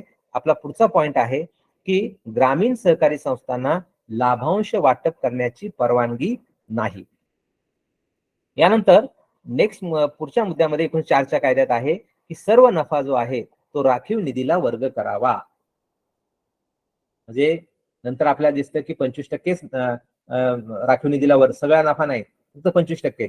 पण 1904चा हा पहिला कायदा होता आणि त्यामुळे पहिल्या कायद्यामध्ये एक कठीण अशी तरतूद करण्यात आली होती की त्या कायद्याप्रमाणे जो काही नफा झालेला आहे तो 100% आपल्याला राखीव निधीला वर्ग करावा लागत होता. तर ती त्या कायद्यामध्ये तरतूद होती. त्यानंतर पुढे आपल्याला असं दिसतं की नागरी पतसंस्थांनी नफ्याचे 25% नफा उभारावा व उर्वरित नफ्यातून लाभांश द्यावा. म्हणजे इथं आपल्याला असं दिसतं की हा जो मुद्दा आहे नागरी पत हा पुढच्या याच्यातला आलेला आहे. त्यामुळे सर्व नफा जो आहे तो राखीव निधीला वर्ग करावा अशी त्रुटी त्यामध्ये होती, तरतूद होती. त्यानंतर पुढचा मुद्दा जो होता की संस्थांना मुद्रांक शुल्क आणि नोंदणी शुल्कामध्ये आणि प्राप्ती करामध्ये सूट द्यावी. तर हे 1904च्या कायद्यामध्ये होतं आणि त्यामुळं साधारणपणे 4च्या कायद्याचा आढावा घेतला तर पहिला मुद्दा जो आहे की कमीत कमी 10 व्यक्ती एकत्र आल्या तर संस्था स्थापन करता येईल. प्रत्येक संस्थेने निधी उभारण्याचा अधिकार आहे. जसं की ठेवी गोळा करणे असेल किंवा कर्ज वाटप करणे असेल तर त्यांनी सभासदांना कर्ज द्यावे. संस्थेचं जे निबंधक असतात त्यांचं मार्गदर्शन आणि नियंत्रण संस्थेवर राहील. निबंधकांनी किंवा शासनानं जनतेचा विश्वास संस्थांनी संपादन करावा म्हणून सवलती द्याव्यात. शेती संस्था असेल तर 80% शेतकरी असावेत, ही तरतूद करण्यात आली होती. त्यानंतर ग्रामीण भागातल्या सहकारी संस्थांना लाभांश देण्याची परवानगी नव्हती आणि झालेला सर्व नफा हा फक्त आणि फक्त राखीव निधीला वर्ग करत होता. त्यामुळं नफ्यातून आपल्याला सर्व रक्कम त्या निधीला गेल्यामुळं आपल्याला सभासदांच्या भल्याचं काही करता येत नव्हतं. तर ह्या ज्या त्रुटी आहेत, मात्र एक मुद्दा त्यामध्ये होता की मुद्रांक शुल्कापासून सहकारी संस्थांना सूट दिली पाहिजे. त्यानंतर नोंदणी शुल्कातून सहकारी संस्थांना सूट दिली पाहिजे आणि प्राप्ती करामध्ये इन्कम टॅक्स मध्ये सुद्धा सहकारी संस्थेला सूट पाहिजे. तर हे 4चे आपण हे मुद्दे पाहिले. आता आपण हे जे 4चे कायदे आहे यामध्ये आपल्याला दुरुस्ती करावी लागली कारण अनंत मर्यादा आपल्याला त्यामध्ये दिसतात. जसं की आपल्याला माहिती आहे 100% नफा झाला की तो निधीला 100% वर्ग करायचा. संस्थेने सभासदांसाठी काय ठेवायचं असा मुद्दा होता किंवा लाभांशच वाटप करायचं नाही किंवा काही अटी टाकल्या होत्या 80% शेतकरी असावेत ही अट होती. त्यानंतर इथं आपल्याला ह्या ज्या मर्यादा आहेत त्या कमी करण्यासाठी आणि जटिलता होती 1904च्या कायद्यामध्ये आणि ती शिथिल करण्यासाठी आपल्याला विचार करावा लागला. कारण 1904च्या कायद्यामध्ये संस्थांची वर्गवारी नव्हती. फक्त काय शब्द वापरला तिथं शेती आणि बिगर शेती असा शब्द होता. पण मजूर संस्था, ग्राहक भंडार संस्थेचे आता आपण पाहिलं तर 36 प्रकारच्या आपल्याला असं दिसतं की संस्थेचे प्रकार आहेत. मजूर किंवा ग्राहक किंवा साखर कारखाने, मग जिल्हा बँक असेल, नागरी बँका असतील. तर हे जे आहे हे पूर्वी काही नव्हतं आणि त्यामुळे संस्थांची वर्गवारी 4च्या कायद्यामध्ये दिलेली नव्हती. आणि मग ह्या कायद्यामधल्या ज्या त्रुटी आहेत त्या त्रुटी आपल्याला निस्तराव्या लागणं आवश्यक होतं. त्या मर्यादा काढून टाकण्याची गरज होती आणि त्यामुळं मग आपण आपला जो आहे 1912चा आपण दुसरा कायदा बनवला आणि मग संपूर्ण देशासाठी सहकार कायदा जो आहे तो 1912 मध्ये दुसरा कायदा आलेला आहे. आता आपण 4चा पहिला कायदा बोललो त्यामध्ये आपल्याला काय शंका आहे का सांगा? मी बिंदास चालू द्या सर, काय नाही, तुम्ही बोलत राहा. 4च्या कायद्याबद्दल काय तुम्हाला शंका वाटते एखादी?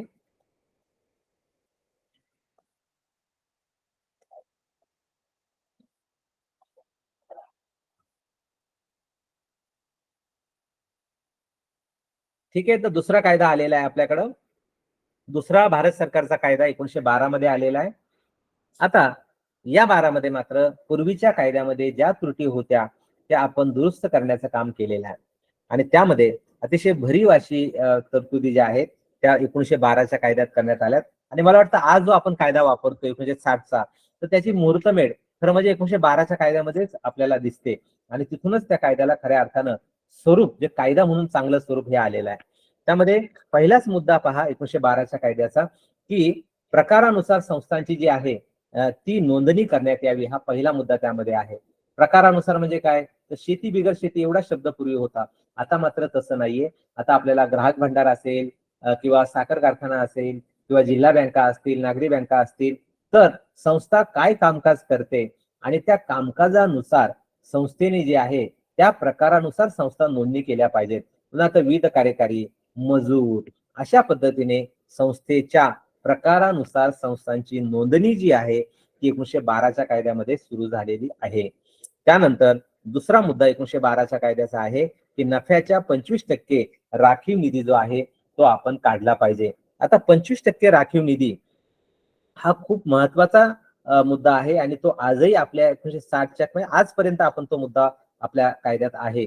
आणि एकूण 100 रुपये नफा झाला तर 25% रक्कम जी आहे ती राखीव निधीला आपल्याला वर्ग करायची असते. मग इथं आपल्याला मुद्दा येतो की बाबा राखीव निधी म्हणजे काय असतं. तर राखीव निधी यासाठी, राखीव निधीला गंगाजळी पण म्हणतात. गंगाजळीला आपण गंगाजल म्हणूयात, की जसा एखादा व्यक्ती अंतिम मृत्यूशय्येवर असतो तेव्हा आपण म्हणतो की बाबा त्याला गंगेचं पाणी पाजा. तर तसं ही गंगाजळी म्हणजे काय बरं, तर ती गंगाजळी आहे म्हणजे संस्था जर अवसायनात गेली, संस्था जर डबघाईला गेली, तर जे मुख्य शिलेदार आहेत त्याला आपण भागधारक म्हणतो, त्या भागधारकांना त्यांचे पैसे देता आले पाहिजेत. यासाठी आपण जाणीवपूर्वक आपल्या सहकार कायद्यामध्ये ही तरतूद केलेली आहे. आणि 100 रुपये नफा झाला तर सक्ती केलेली आहे की 25% जो आहे तो राखीव निधी आपण काढला पाहिजे. तर ही तरतूद जी आहे 1912च्या कायद्यामध्ये पहिल्यांदाच करण्यात आली. यानंतर संस्थांचे फेडरेशन असावे ही तरतूद यामध्ये करण्यात आली. जसं म्हणतो आपण की बाबा हाऊसिंग सोसायटी असेल तर मग 5 गृहरचना संस्था एकत्र आल्या तर त्यांचं फेडरेशन काढू शकतात. आता फेडरेशन कशासाठी, तर त्या संस्थांना वेळच्या वेळी मार्गदर्शन करण्यासाठी असं फेडरेशन आपल्याला तयार करता येईल. आणि मग तोच मुद्दा जो आहे तोच आपल्याला असं दिसतं की नागरिकत्व संस्थेमध्ये आहे की नागरिकत्व संस्था सुद्धा त्यांचं जिल्हा स्तरावर, राज्य स्तरावर फेडरेशन काढतात. नागरी बँकांचं सुद्धा फेडरेशन आहे. म्हणजे फेडरेशन हा मुद्दा जो आहे तो महत्वाचा आहे आणि तो 12च्या कायद्यामध्ये आपल्याला 1912च्या कायद्यात पहिल्यांदा आपल्याला आलेला दिसतो.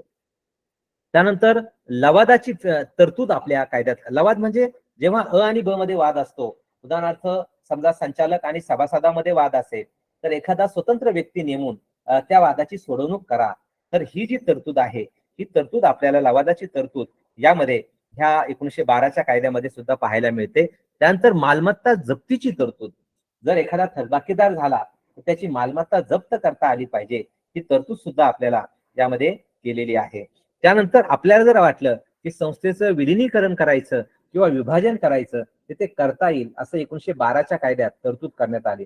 आता विलिनीकरण म्हणजे काय बरं, तर आपण उदाहरण घेतलं की समजा आपली एक नागरी पत संस्था आहे की एका संस्थेचं नाव जय शिवाजी नागरी पत संस्था आहे, दुसरेचं नाव जय भवानी नागरी पत संस्था आहे आणि मग एकत्रित आपल्याला जय शिवराय अशी पतसंस्था काढायची तर करू शकता. कारण बऱ्याचदा आपलं पुरेसं भांडवल नसतं आणि आपलेच सभासद एकमेकांमध्ये लढत असतात. तर हे आपल्याला खूप महत्वाची तरतूद जी आहे सहकार कायद्यात करण्यात आली की आपण विलिनीकरण करू शकता किंवा खूप आपला कामाचा व्याप वाढला तर आपल्याला विभाजन सुद्धा करता येतं. म्हणजे पूर्वीची एक संस्था जी आहे ती 2 वेगळ्या संस्था करता येतात. तर ही तरतूद आपल्याला 1912च्या कायद्यात पहिल्यांदा आपल्या देशासाठी ही करण्यात आली. तर त्यानंतर महत्वाची तरतूद जी आहे ती अवसायकाची नेमणूक हे कायद्यामध्ये तरतूद करण्यात आली की जर एखादी संस्था ही डबघाईला आली तर अवसायकाची नियुक्ती करण्यात यावी आणि अवसायकाला मोठे अधिकार जे आहेत ते 1912च्या कायद्यात देण्यात आले. म्हणजे अवसायक जो असतो तो संस्था नोंदणी करण्यापर्यंत सर्व अधिकार या अवसायकाला देण्यात आलेले आहेत. त्यानंतर इथं सुद्धा 1912च्या कायद्यात एक सभासद आणि एक मत म्हणजे एक सदस्य आणि एक मत हे जे तत्व, one man one value one vote, हे जे आपण म्हणतो सहकार लोकशाहीचं धोरण, इथं सुद्धा आपल्या 1912च्या कायद्यात स्वीकारण्यात आलं आणि एक सभासद एक मत हे आपण स्वीकारलं. त्यानंतर जर एखादी संस्था की गैरव्यवस्थापन, ज्याला मिसमॅनेजमेंट, तर गैरव्यवस्थापनामुळं जर संस्था गैरव्यवस्थापनामध्ये असेल तर त्या संचालक मंडळाला पदावरून हटवता येईल, ही तरतूद आपण या कायद्यात 1912च्या कायद्यात केलेली आहे. म्हणजे खूप महत्वाची तरतूद आहे की संचालक मंडळ जर चुकीचं काम करत असेल आणि निबंधकाला जर वाटलं तर नियंत्रक म्हणून संचालक मंडळ जे आहे ते बरखास्त निबंधकाला करता येईल. तर ही तरतूद 1912च्या कायद्यात आपल्याला पाहायला मिळते.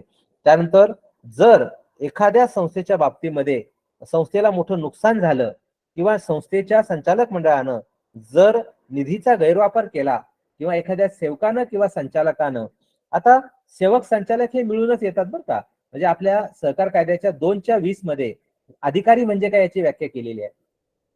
म्हणजे सहकार कायदा 1960 त्यामध्ये कलम 2 कंसामध्ये 20 मध्ये आपल्याला अधिकारी म्हणजे कोण असतो याची व्याख्या केली आणि त्यामध्ये सर्व संचालक मंडळ, मग त्यामध्ये कार्यलक्षी संचालक आपला व्यवस्थापक असो किंवा मग इतर आपले तज्ज्ञ संचालक असो जे आपण कॉप करून घेतो किंवा निवडून आलेले संचालक, निवडून आलेले कॉप केलेले जे संचालक आणि जे व्यवस्थापक आहेत ते सगळे अधिकारी म्हणून सहकार कायद्याच्या 2:20 कलमामध्ये घेतलेले आहेत. आणि त्यामुळं इथं आपल्याला असं दिसतं की गैरव्यवस्थापन जर झालं, निधीचा गैरवापर झाला किंवा विश्वासभंग, त्याला आपण ब्रीच ऑफ ट्रस्ट म्हणतो, तर त्या व्यक्तींना त्यांच्यावर कारवाई करण्याचे अधिकार निबंधकांना 1912च्या कायद्यामध्ये देण्यात आले. त्यानंतर पुढचा 1912च्या कायद्याचा मुद्दा होता की सभासदांचे संस्थेतील व्यक्तिगत भागधारणाची मर्यादा वाढवण्यात आली. म्हणजे आजही आपण पाहिलं तर विविध कार्यकारी सोसायटीला एक व्यक्ती किती शेअर्स ठेवू शकतो? 20,000. हे जर आपण नागरी पतमध्ये गेलो, ग्रामीण बिगर शेतीमध्ये गेलो तर आपल्याला 2 लाखाची मर्यादा शेअरची आहे. हे जर आपण नागरी बँकांमध्ये गेलो तर 5 लाखाची मर्यादा आहे. अशा पद्धतीनं 1912च्या कायद्यामध्ये आपल्या जे सहकारी संस्थेचे सभासद असतात त्यांना जर शेअर्स ठेवायचे असतील जादा रकमेचे तर ती मर्यादा जी आहे ती त्या काळामध्ये वाढवण्यात आलेली आहे. त्यानंतर प्रांतिक सरकारांनी सहकारी संस्थांना निधी पुरवण्याची तरतूद 1912च्या कायद्यात करण्यात आली. प्रांतिक म्हणजे काय बरं? त्या काळामध्ये असं समजा की महाराष्ट्र, गुजरात वगैरे आपण एक होतो.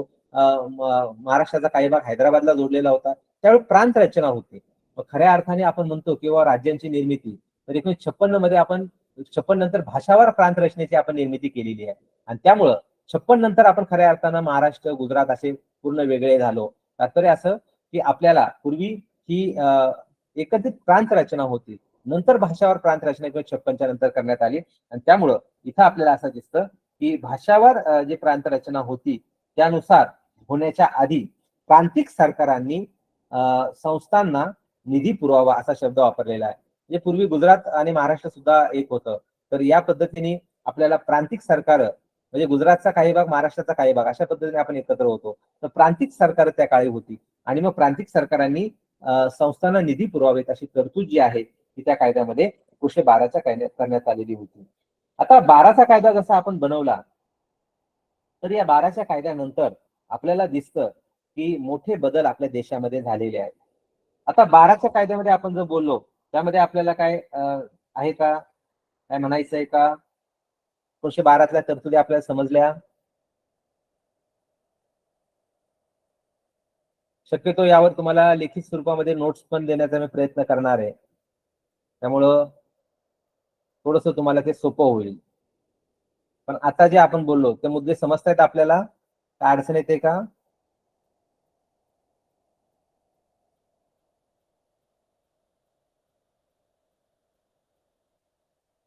कोण सांगणार आहे की बाबा चाललंय ते बरोबर चाललंय सर, रुळावर गाडी आहे, असं कोणतरी सांगा बरं.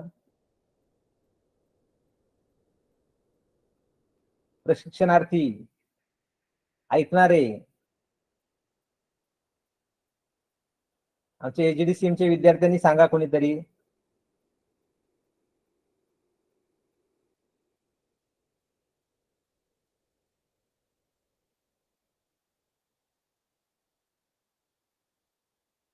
बरं ICM चे कोण आहेत का सर? बरोबर चाललंय ना?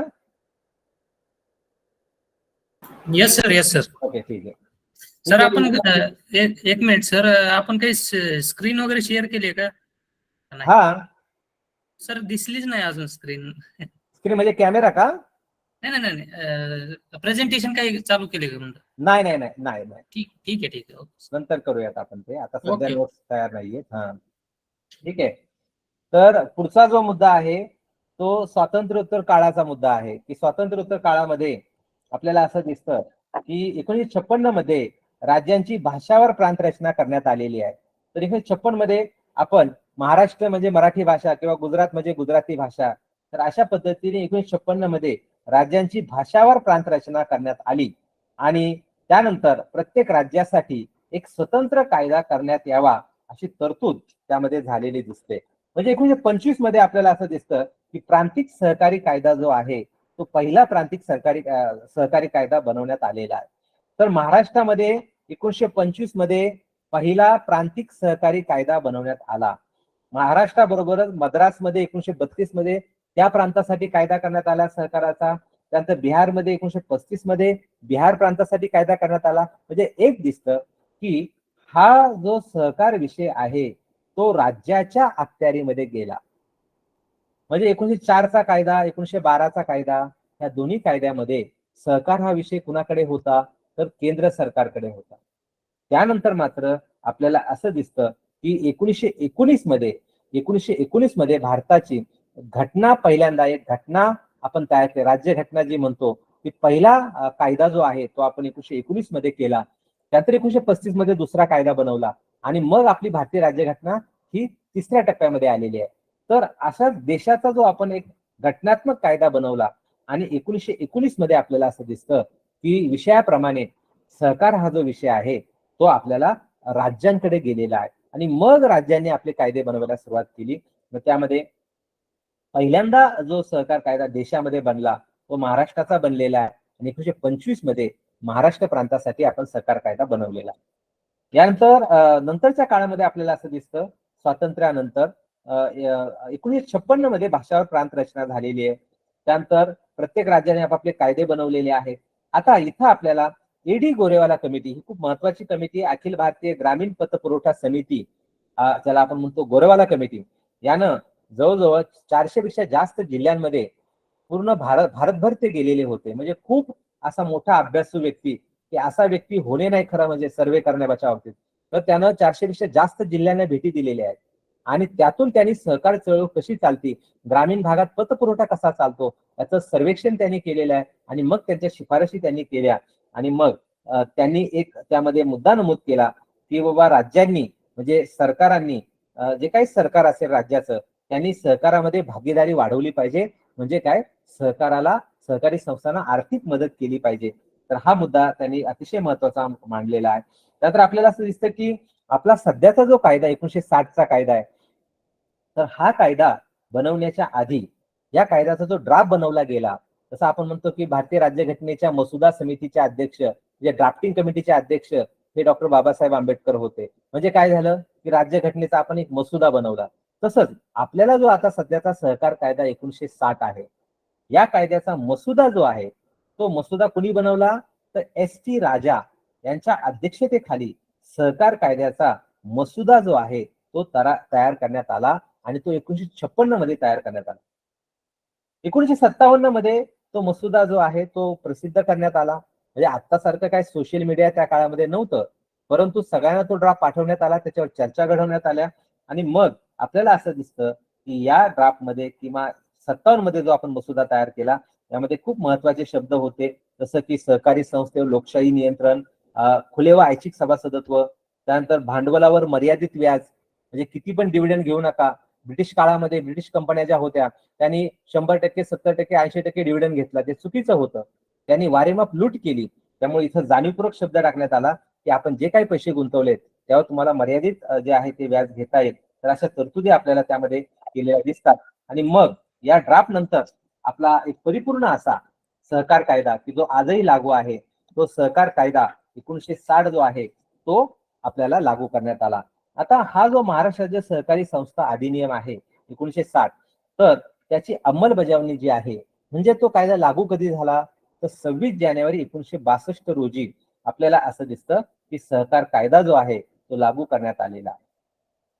आता सहकार कायद्याची रचना मात्र आपल्याला माहिती पाहिजे. ती यासाठी माहिती पाहिजे की भविष्यामध्ये तुम्ही जेव्हा निबंधकांचे अधिकार लिहिणार आहात, निबंधकांचे अधिकार कोणते असा प्रश्न तुम्हाला येणार आहे, त्यावेळी हेच कायद्याचे हे जे पॉइंट्स आहेत तेच आपल्याला पुढं खूप मोठे मार्क्स देऊन जाणार आहेत आणि त्यामुळं सहकार कायद्याची 1960च्या कायद्याची रचना कशी आहे हे सुद्धा आपल्याला त्याची तोंड ओळख असली पाहिजे. पहिलं म्हणजे महाराष्ट्र राज्य सहकारी संस्था अधिनियम 1960.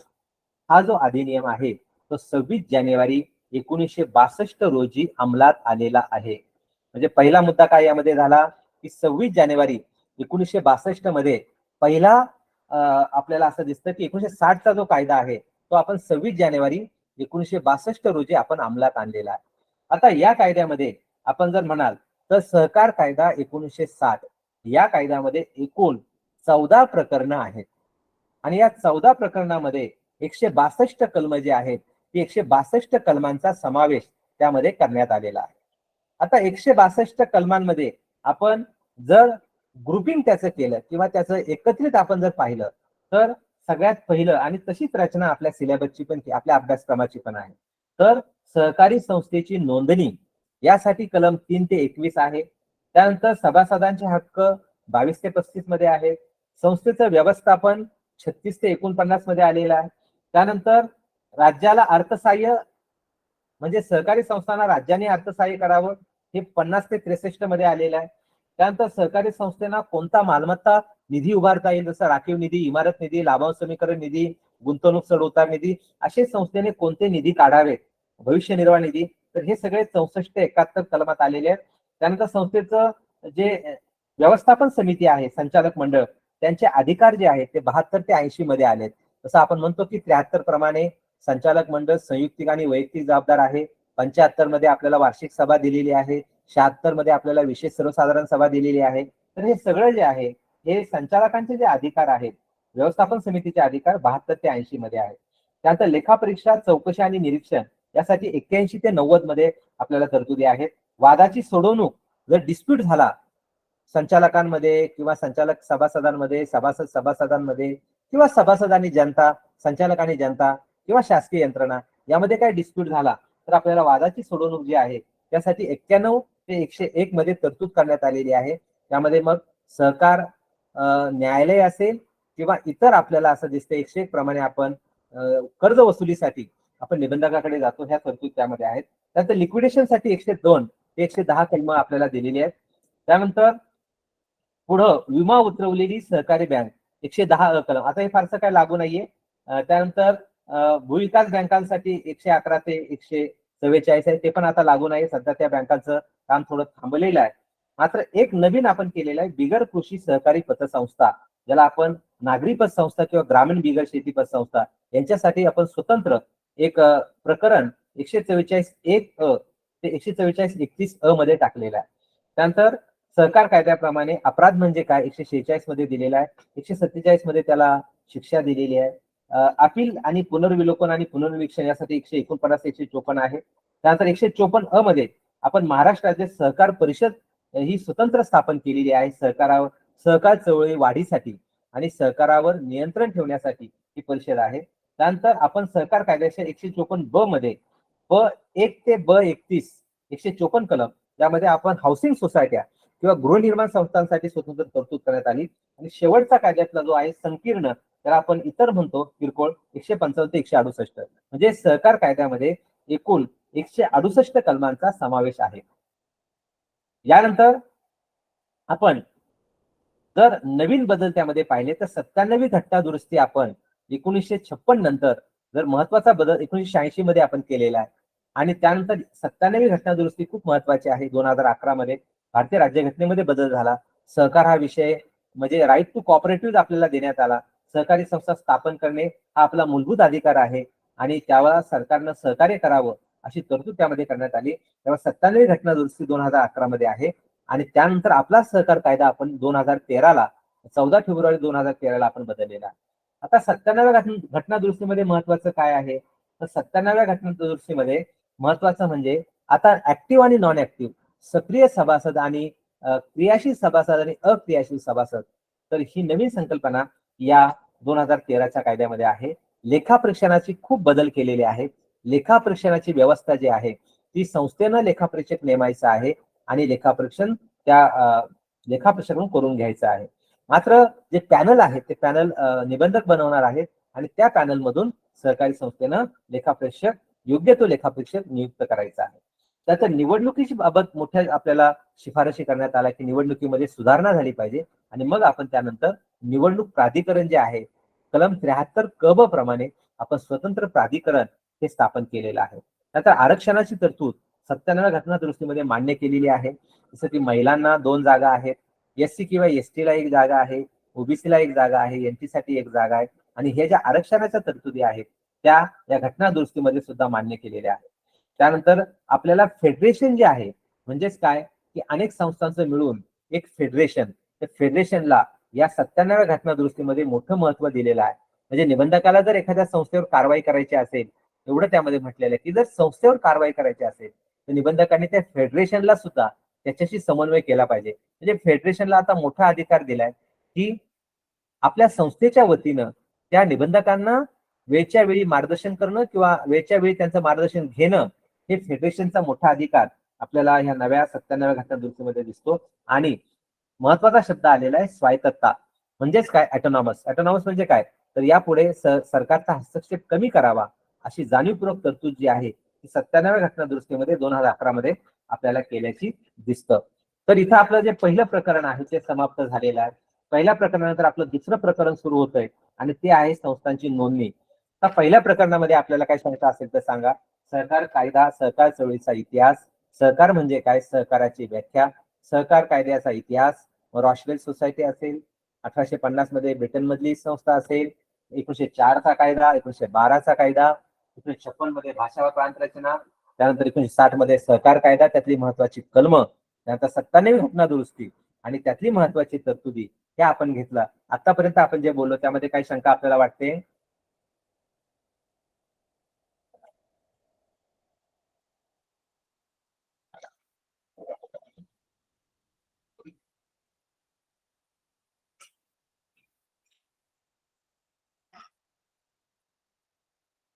कुणी लोक बोलायला तयार नाहीत. सगळे मला वाटतं आपापल्या कामात दिसत आहेत. आता मी काय तुम्हाला सगळ्यांना कॅमेरे ऑन करायला सांगणार नाही, पण निदान एखादं सर तुम्ही शिकवताय तेव्हा बरोबर चाललंय रुटीन मध्ये की असं तरी एखाद्यानं थोडं सांगितलं तर थोडंसं समाधान वाटतं समोरच्याला किंवा चाललंय व्यवस्थित रुटीन मध्ये.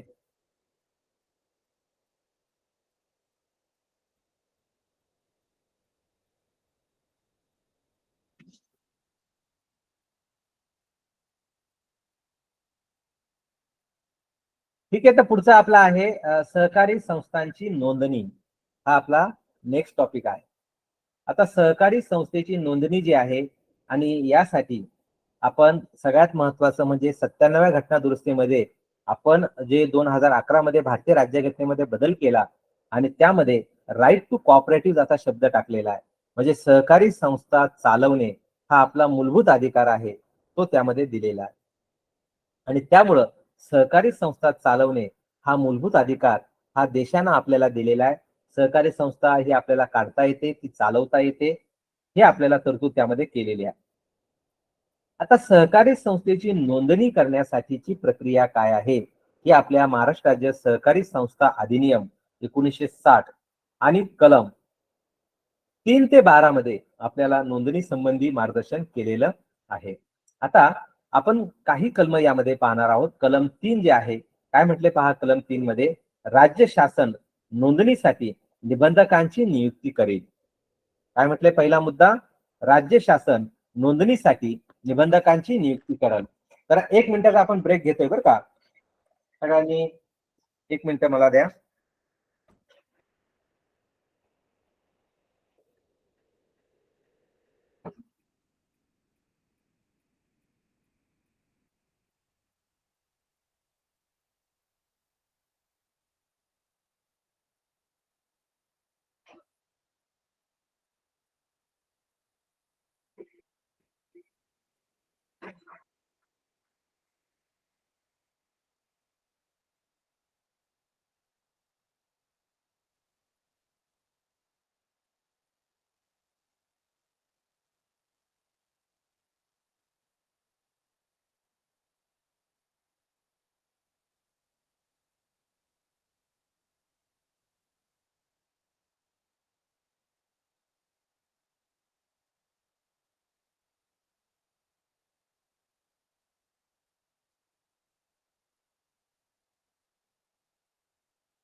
ठीक आहे. तर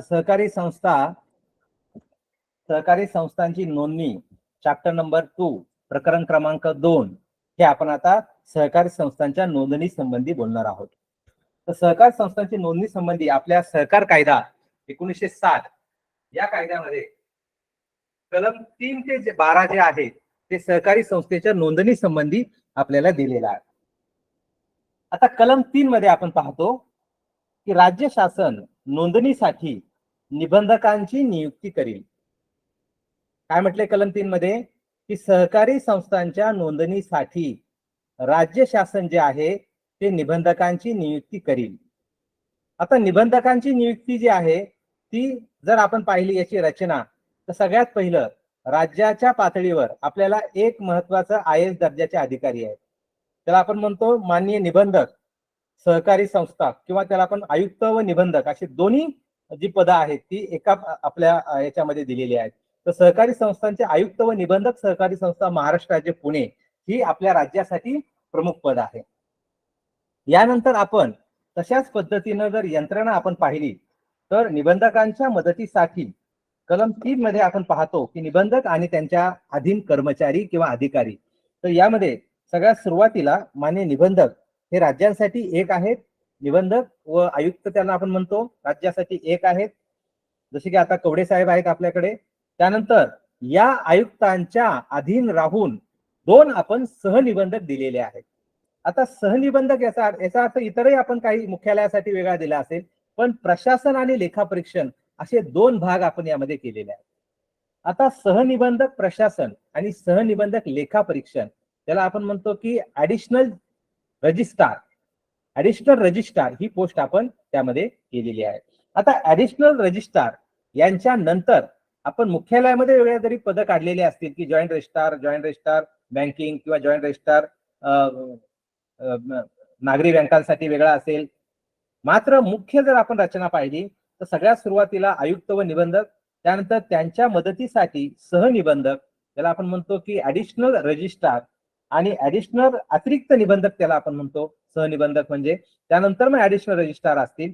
त्यानंतर मग आपल्याला असं दिसतं की प्रशासन विभाग आणि लेखापरीक्षण विभाग, यामध्ये प्रशासन विभागामध्ये विभागीय सहनिबंधक प्रशासन आणि विभागीय सहनिबंधक लेखापरीक्षण असे 2 स्वतंत्र विंग आपल्याला दिसतात. त्यानंतर पुढे गेल्यानंतर आपल्याला जिल्हा उपनिबंधक हे जिल्हा पातळीवर दिसतात, त्याला आपण DDR म्हणतो. त्यानंतर ऑडिटसाठी मात्र जिल्हा विशेष लेखापरीक्षक असं पद त्यामध्ये दिलेलं आहे. हा थोडासा फरक आपल्याला जिल्हा पातळीवर दिसतो की जिल्हा पातळीवर जसे जिल्हा उपनिबंधक आहेत म्हणजे विभागीय सहनिबंधक प्रशासन विभाग आहे आणि विभागीय सहनिबंधक लेखापरीक्षण पण आहे, पण त्याच्या थोडंसं खाली आलं जिल्हा पातळीवर तर थोडासा फरक पडतो. आणि यामध्ये जिल्हा पातळीवर जे आहे ते जिल्हा विशेष लेखापरीक्षक आहेत आणि प्रशासनासाठी जिल्हा पातळीवर आपल्याला जिल्हा उपनिबंधक दिलेले आहेत. त्यानंतर जिल्हा उपनिबंधकानंतर त्यांच्या अधीन राहून उपनिबंधक आहेत. उपनिबंधक काही मोठ्या शहरांमध्ये उपनिबंधक आहेत जिल्हा उपनिबंधकाच्या मदतीला, जसं की पुण्यामध्ये उपनिबंधक 1, उपनिबंधक 2, 4, 5, 6 अशा पद्धतीने शहरामध्ये उपनिबंधक आपण दिलेले आहेत.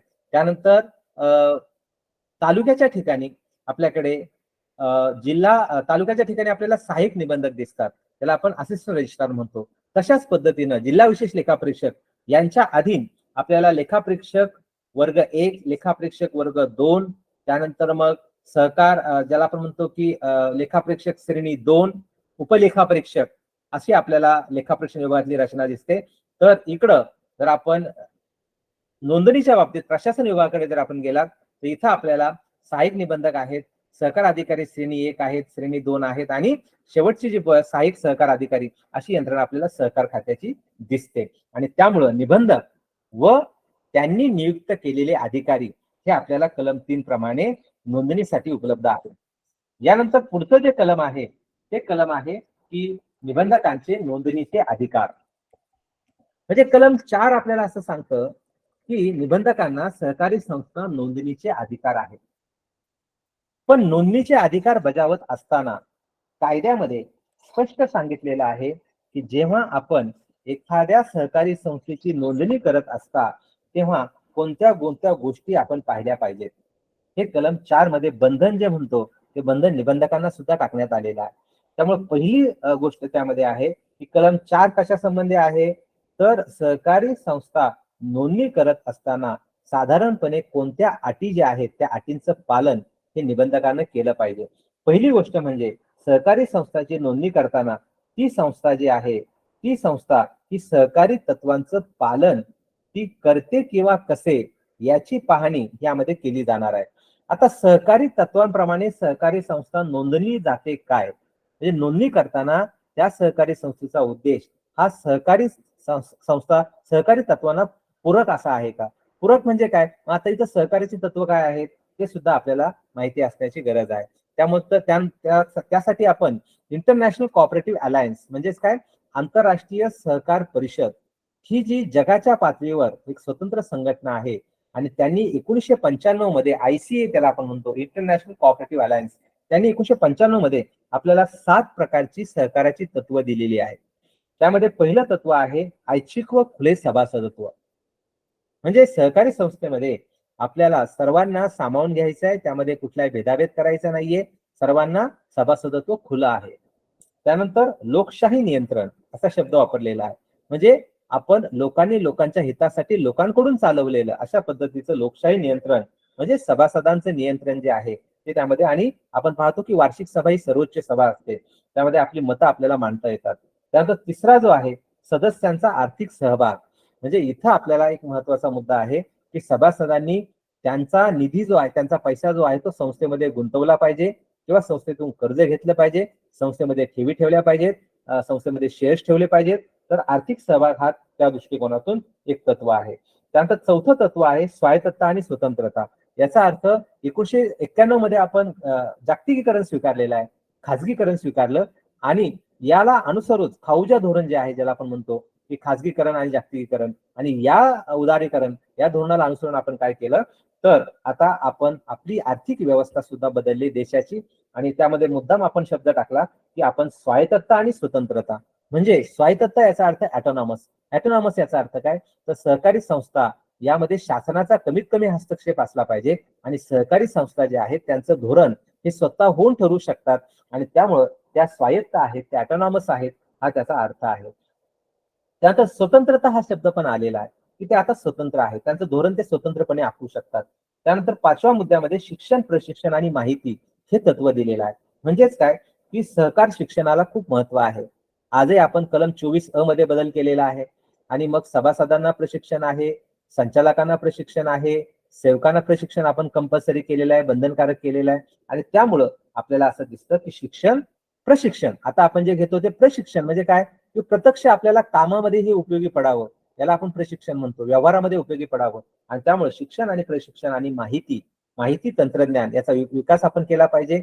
आपण जास्तीत जास्त इन्फॉर्मेशन सिस्टीम मध्ये काम केलं पाहिजे. MIS माहिती म्हणतो आपण, मॅनेजमेंट इन्फॉर्मेशन सिस्टीम, तर त्याचा वापर आपण सहकारानं करावा यासाठी हे तत्व त्यामध्ये दिलेलं आहे. आणि त्यानंतर सहकाराअंतर्गत सहकार हे 6वा मुद्दा आहे. सहकाराअंतर्गत सहकार याचा अर्थ काय की आपण काम करत असताना एकमेकांना मदत केली पाहिजे. जसं की आता जिल्हा मध्यवर्ती बँकेची थकबाकी आहे आणि ते एका साखर कारखान्याच्या व्यक्तीची आहे, तर मग साखर कारखान्याला जर आपण त्यांनी ऊस त्या साखर कारखान्याला दिलेला आहे, तर मग कारखान्याला जर आपण वसुलीची नोटीस पाठवली तर कारखान्याने असं म्हणायचं नाही या जिल्हा बँकेच्या वसुलीचं आम्हाला काय घेणं नाही, आम्हाला काय नाही, तुम्ही तिकडं बघा, आम्ही त्याला पेमेंट करणार. तात्पर्य असं की आपण एकमेकांच्या सानिध्यात राहून सर्व प्रकारच्या सहकारी संस्थांनी काम केलं पाहिजे. किंवा एखाद्या कारखान्याला असं वाटलं की आम्हाला कर्ज पाहिजे, तर मग बँकेने असं म्हटलं नाही पाहिजे की बाबा नाही देणार. किंवा पतसंस्थेला एखाद्याला वाटलं की आम्हाला जिल्हा बँकेकडून कर्ज घ्यायचं, तर जिल्हा बँक असं म्हणू शकत नाही की नाही देणार. आणि त्यामुळे विविध कार्यकारी सोसायट्या, जिल्हा बँका, नागरी बँका, पतसंस्था, पगारदार ह्या ज्या काही विविध प्रकारच्या सोसायट्या आहेत यांनी हँड इन हँड एकमेकांच्या हातात हात घालून आपण पुढे गेलं पाहिजे, एकमेकांना आपण सहकार्य केलं पाहिजे. यासाठी सहकाराअंतर्गत सहकार आणि सामाजिक बांधिलकी अतिशय महत्वाचा शब्द की आपण सहकारामध्ये काम. आणि म्हणूनच सामाजिक बांधिलकी निधी आपल्याला मान्य आयुक्तांनी नफ्याच्या 20% आपण समाजासाठी खर्च करू शकता असं हे परिपत्रक 2020 मध्ये काढलं. त्याचा उद्देशच असा आहे की सामाजिक बांधिलकी अनुसरून आपण काम केलं पाहिजे, समाजाचं आपण काहीतरी देणं आहोत. आणि सहकार चळवळ ही समाजासाठी किंवा ज्याला आपण म्हणतो समतेच्या आधारानं लोकांच्या कल्याणासाठी अतिशय महत्वाची अशी ही चळवळ आहे. एक पाया म्हणून आपण जगामध्ये या सहकार चळवळीला ओळखतो आणि त्यामुळे सामाजिक बांधिलकी सुद्धा तत्व महत्वाचं आहे आणि त्यामुळे सातही तत्व आपल्यासाठी महत्वाचे आहेत. निबंधक तेच पाहतात की संस्था आपल्याकडे नोंदणीला आलेली आहे, पण सहकाराच्या तत्वांप्रमाणे संस्थेचा उद्देश आहे का, त्यातून सभासदांचं भलं होणार आहे का, जनतेचं भलं होणार आहे का, हे पाहिलं जातं. त्याचा दुसरा मुद्दा आहे की सदस्य आणि जनतेच्या आर्थिक हिताचं संरक्षण, की आपण जर या संस्थेला नोंदणी केली तर यातून खरंच जनतेचं कल्याण होणार आहे का, सभासदांचं आर्थिक हिताचं रक्षण होणार आहे का, हे सुद्धा इथं पाहिलं जाणार आहे. त्यात सर्वसाधारण कल्याणाचे संवर्धन म्हणजे सर्वसाधारण जनतेचं कल्याण त्यामध्ये होतंय का, हे प्रमुख गोष्टी ज्या आहेत त्या कलम 4 मध्ये निबंधक पाहणार आणि मग निबंधक निर्णय घेणार की त्या संस्थेला नोंदणी करायचं किंवा नाही करायची. यानंतर कलम 4 मध्ये आपल्याला दिसतं की संस्थेची नोंदणी जी आहे ती मर्यादित आणि अमर्यादित असे दोन शब्द वापरलेले आहेत. आता मर्यादित याचा अर्थ काय बरं, तर आपण पहा बरं, बऱ्याचदा असं म्हणतो की बाबा जय भरवनाथ नागरी सहकारी पतसंस्था मर्यादित किंवा जिल्हा मध्यवर्ती सहकारी बँक मर्यादित. म्हणजे मर्यादित म्हणजे काय बरं, तर जबाबदारी तुम्ही जेवढे शेअर्स गुंतवलेले आहेत तेवढ्यापुरती तुमची जबाबदारी आहे. आता अनेकदा पब्लिक सेक्टरमध्ये सुद्धा मोठ्या मोठ्या याच्यामध्ये सहकार काम करतो आणि मग काही ठिकाणी आपण जनतेकडून ठेवी गोळा करतो सभासदा व्यतिरिक्त किंवा आपण इतरांकडून निधी उभारतो आणि त्यामुळे अमर्यादित याचा अर्थ काय की आपण इतर जनरल लोकांशी सुद्धा आपण जेव्हा संपर्क ठेवतो, जसं की एखादा कारखाना असेल, आपण मग शेअर्स विक्रीला काढतो, तेव्हा त्याची रचना जी असते ती अमर्यादित होते आणि त्यामुळं साधारणपणे संस्था जी असते ती मर्यादित की अमर्यादित हे पाहिलं जातं निबंधकांकडून. त्यानंतर कलम 6 मध्ये आपल्याला नोंदणीच्या अटी दिलेल्या आहेत. आता नोंदणीच्या अटी काय आहेत, तर पहिली गोष्ट म्हणजे संस्था कार्यक्षेत्र पाहिलं जातं. संस्थेचं कार्यक्षेत्र काय आहे, जसं की तालुका आहे, गाव आहे का, जिल्हा आहे का, राज्य आहे की बहुराज्य आहे. तर सगळ्यात पहिलं कार्यक्षेत्र, कारण कार्यक्षेत्रानुसार आपण त्या किती सभासद पाहिजेत, उदाहरणार्थ जिल्हा कार्यक्षेत्र असेल तर 2,500 सभासद पाहिजेत, 2 कोटी रुपये अशा पद्धतीने आपल्याकडे जी परिपत्रक आपण काढतो वेळच्या वेळी की बाबा कार्यक्षेत्रानुसार आपण तेवढी भागाची रक्कम ही जमा केली पाहिजे आणि यासाठी कार्यक्षेत्र हे अतिशय महत्वाचं असतं आणि कार्यक्षेत्रामध्येच ते सभासद आहेत का हे निबंधक पाहत असतात. दुसरी गोष्ट म्हणजे कमीत कमी 10 लोक हे नोंदणीसाठी पुढे येऊ शकतात, म्हणजे 10 व्यक्ती ज्या आहेत त्या महत्वाच्या आहेत. मात्र यासाठी जर आपल्याला फेडरेशन काढायचं असेल तर मात्र 5 संस्था जरी असल्या तरी चालतात, संस्थांचं फेडरेशन असतं. मात्र व्यक्तींच्या बाबतीमध्ये स्वतंत्र कुटुंबातील असा शब्द आलेला आहे, म्हणजे एकाच घरातील, जसं आपण कंपनी कायद्यामध्ये सालोमन व्हर्सेस सालोमन फार पूर्वीची एक अशी एक केस लॉ होऊन गेलेली कंपनी लॉ मध्ये की पती पत्नी आणि त्यांची मुलं 5 मुलं एकत्र येऊन कंपनी स्थापन करतात आणि ती कंपनी लॉस मध्ये जाते आणि मग शेअर होल्डर काय करतात, त्या न्यायालयात जातात आणि सांगतात की हे एकाच कुटुंबातले लोक आहेत आणि मग तिथं न्यायालय सांगतं की नाही, हे जरी एका कुटुंबातले असले तरी त्यांचं कायदेशीर अस्तित्व स्वतंत्र आहे. त्यामुळे सालोमन जसं आपण एक लँडमार्क केस आपल्या कंपनी कायद्यात आहे, तर तशाच पद्धतीने इथं सुद्धा जेव्हा आपण सभासद होण्यासाठी जाता नव्याने तेव्हा प्रत्येक सभासद हा स्वतंत्र कुटुंबातील असावा अशी अट त्यामध्ये टाकलेली आहे आणि त्यामुळं ती अट आपल्यासाठी महत्वाची आहे की कमीत कमी 10 व्यक्ती आणि ह्या नोंदणीसाठी पुढे येतात आणि त्या स्वतंत्र कुटुंबातील असाव्यात ही त्यामध्ये अट आहे. त्यानंतर योग्य अर्ज केला पाहिजे, निबंधकाकडे योग्य नमुन्यामध्ये अर्ज केला पाहिजे, ही सुद्धा त्यामध्ये तरतूद आहे. आता एक मात्र आहे की कलम 7 मध्ये असं म्हटलंय, सहकार कायदा 1960 मध्ये कलम 7 असं सांगतं की निबंधक नोंदणी करताना एखाद्या अटीपासून संस्थेला वगळू शकतं. म्हणजे हा अतिशय महत्वाचा मुद्दा आला की जर निबंधकांना असं वाटलं की बाबा ह्या अटीपासून संस्थेला वगळायचं तर निबंधक काय करू शकतात, तर त्या अटीपासून संस्थेला वगळू शकतात आणि त्यामुळं 7 मध्ये एक मोठा अधिकार जो आहे तो निबंधकांना त्यामध्ये दिलेला आहे की संस्थेला एखाद्या अटीपासून नोंदणीच्या अटीपासून वगळता येईल. आता कलम 8 मध्ये आपल्याला काही प्रक्रिया दिलेली आहे की संस्था नोंदणी करताना कशा पद्धतीने करावी. या नोंदणीवर आपल्याला एक प्रश्न येणार आहे मोठा की सहकारी संस्थेच्या नोंदणीची कार्यपद्धती लिहा आणि त्यामुळे कलम 3 ते 12 आपल्यासाठी खूप महत्वाचा आहे. आता कलम 8 मध्ये आपल्याला असं म्हटलंय की नोंदणीसाठी विहित नमुन्यामध्ये निबंधकाकडे अर्ज केला पाहिजे. आता हा नमुना सुद्धा आपल्या नियमामध्ये 1961 चे जे नियम आहेत तर नमुना अ त्यामध्ये आपल्याला दिलेला आहे आणि नमुना अ मध्ये त्या सभासदाचं नाव, त्याचा पत्ता, त्याचं वास्तव्य कुठं आहे आणि हे सगळं त्याने किती शेअर्स गुंतवलेले आहेत. तर नोंदणीसाठी विहित नमुना जो आहे 1961च्या अ नमुन्यामध्ये आपल्याला तो विहित नमुना दिलेला आहे, की जो निश्चित केलेला आहे. त्यानंतर निबंधकाकडे अर्ज केल्यानंतर पुढचा मुद्दा आहे की आपण उपविधीच्या 4 प्रती ह्या निबंधकांना नोंदणीसाठी दिल्या पाहिजेत. आता उपविधी म्हणजे पोटनियम. उदाहरणार्थ अनेक जसं 32 ते 36 प्रकारच्या संस्था आहेत. जसं आपण म्हणतो की हॉस्पिटलसाठी सुद्धा नवीन संस्था आल्या, शाळेसाठी संस्था आल्यात, ग्राहक संस्था आहेत, मजूर संस्था आहेत, नागरी बँका आहेत, ग्राहक भंडारा आहेत. आणि त्यामुळं हे जे वेगळे प्रकार असतात त्या प्रकारानुसार पोटनियम सुद्धा वेगवेगळे आहेत. आता ग्राहक भंडाराचा काय पोटनियम असेल, तर लोकांना वस्तू विकणे, त्यातून कमिशन घेणे. तर शेती संस्थेचं काय असेल, तर शेती संस्थेमध्ये लोकांना शेतीच्या तारणावर कर्ज देणे.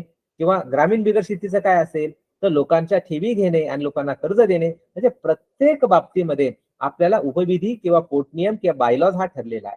तर बायलॉज मध्ये आपण 4 प्रती की जो फॉर्मॅट मॉडेल जे आहे निबंधकांच्या कार्यालयात आपल्याला मिळतं किंवा इतर ठिकाणी आपल्याला उपलब्ध आहे. तर ह्या 4 ज्या अधिकृत आपण बनवलेला आहे त्या मॉडेलमध्ये आपण 4 प्रती ज्या असतात त्या उपविधीच्या ह्या नोंदणी अर्जासोबत आपल्याला जोडायच्या आहेत.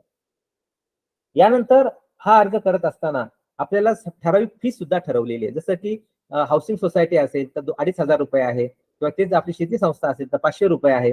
या पद्धतीने वेळच्या वेळी ती फी बदलू शकते. पण आपल्याला नोंदणी करताना फी सुद्धा त्यामध्ये दिलेली आहे. त्यानंतर आपल्याला जर असं वाटलं की अनेक संस्था एकत्र येऊन फेडरेशन करतात, तर कमीत कमी 5 संस्था जरी एकत्र आल्या, ते नागरी पत असोत, ग्रामीण बिगर शेती असोत किंवा पगारदार ज्या काही पगारदार असोत किंवा हाऊसिंग असो, 5 संस्था जेव्हा एकत्र येतात आणि एक स्वतंत्र फेडरेशन काढतात, की फेडरेशन ह्या संस्थांवर नियंत्रण ठेवतं, तर त्यासाठी कमीत कमी 5 संस्था असण्याची आवश्यकता आहे. आता इथं आपल्याला संस्था प्रकारानुसार सभासदांची संख्या आणि भागांची संख्या ठरलेली आहे.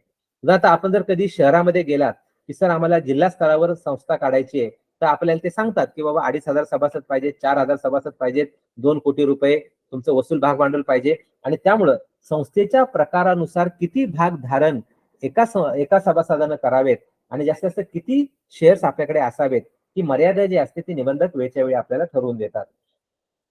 आता प्रथम नोंदणी केल्यानंतर नोंदणी करण्याच्या आधी आपल्याला असं दिसतं की जे काही लोक 4 लोक 10 लोक एकत्र येतात, 10 लोक, आणि त्यावेळी त्याला प्रवर्तक आपण म्हणतो.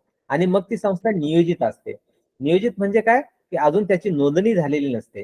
अजून निबंधकांना सगळं जेव्हा अटी तुम्ही पूर्ण करता, सगळे शेअर्स गोळा करता, उदाहरणार्थ 4,000 सभासद, तुम्हाला जर तालुका कार्यक्षेत्र पाहिजे असेल तर मग तुम्हाला ते सभासद गोळा करावे लागतात.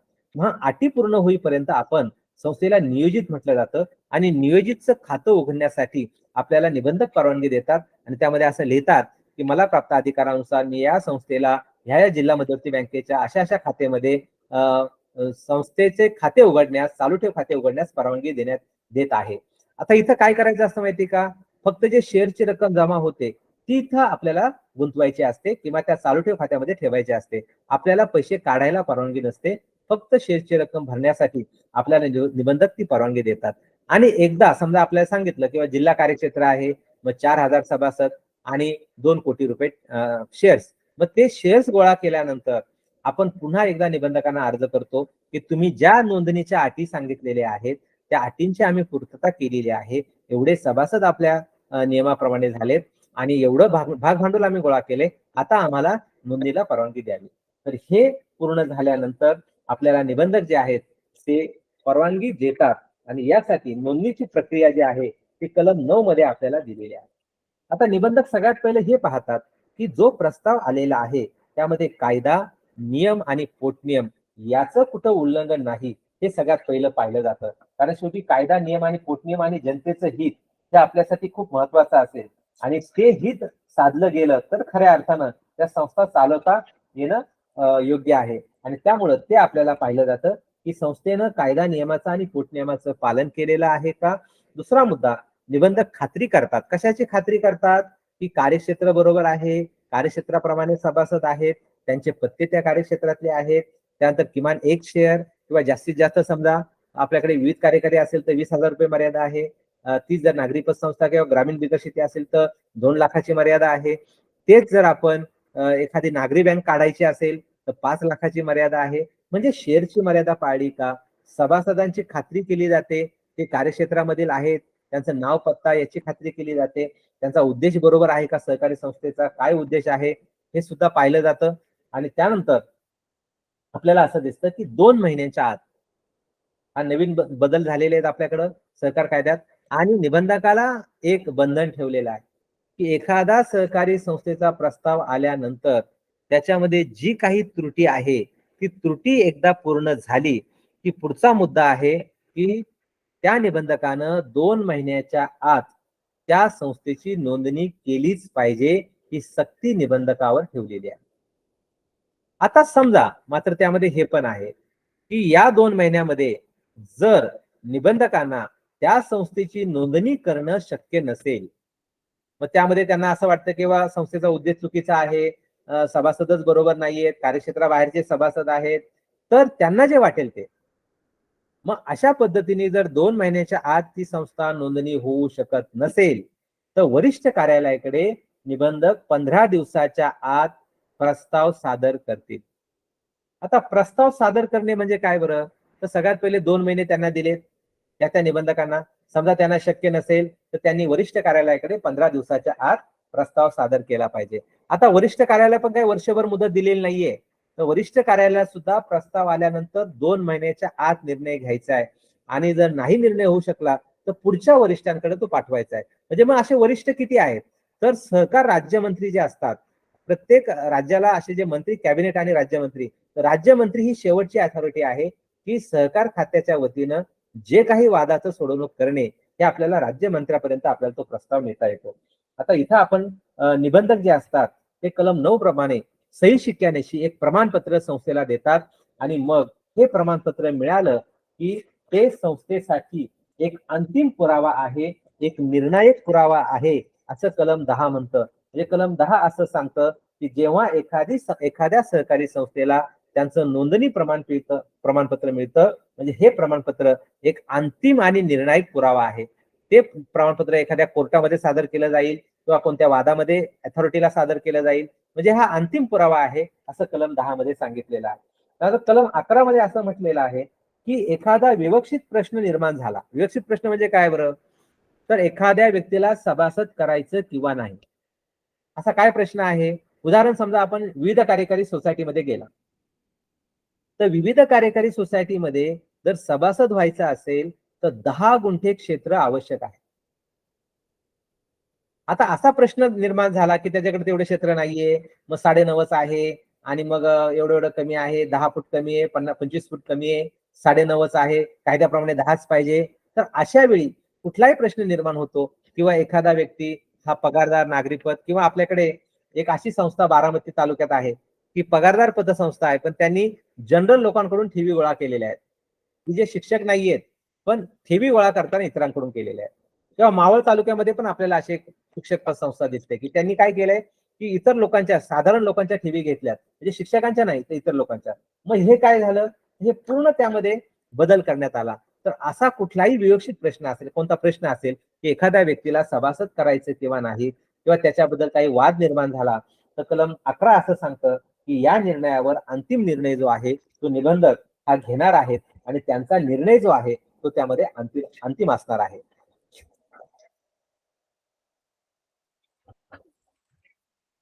आता शेवटच्या टप्प्याकडे आपण चाललेलो आहोत की कलम 12 आपल्याला काय सांगतं की संस्थेचे वर्गीकरण व उपवर्ग निबंधक निश्चित करतील. म्हणजे आपण जर म्हटला साधन संपत्ती हा मुख्य वर्ग आहे. आता साधन संपत्तीच्या अंडरमध्ये आपण विविध कार्यकारी सोसायटी स्थापन करतो किंवा नागरी पतसंस्था किंवा ग्रामीण बिगर शेती संस्था या साधन संपत्तीमध्ये जातात. त्यामुळं जसं आपण म्हणतो की बाबा शेती संस्था ह्या एक प्रकारामध्ये येतात. तर प्रत्येक संस्थेचं एक मुख्य वर्गीकरण आणि उपवर्गीकरण हे असू शकतं.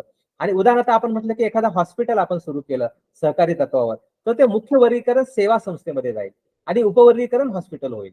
किंवा आपण जर म्हटलं की सर आमचं आम्ही चिंचेपासून चॉकलेट तयार करणार, तर मुख्य वर्गीकरण जे आहे ते साधन संपत्ती होईल किंवा उत्पादक संस्था होईल आणि उत्पादक संस्थेच्या अंडरमध्ये आपली जी आहे ते उत्पादन संस्था रजिस्टर्ड होईल.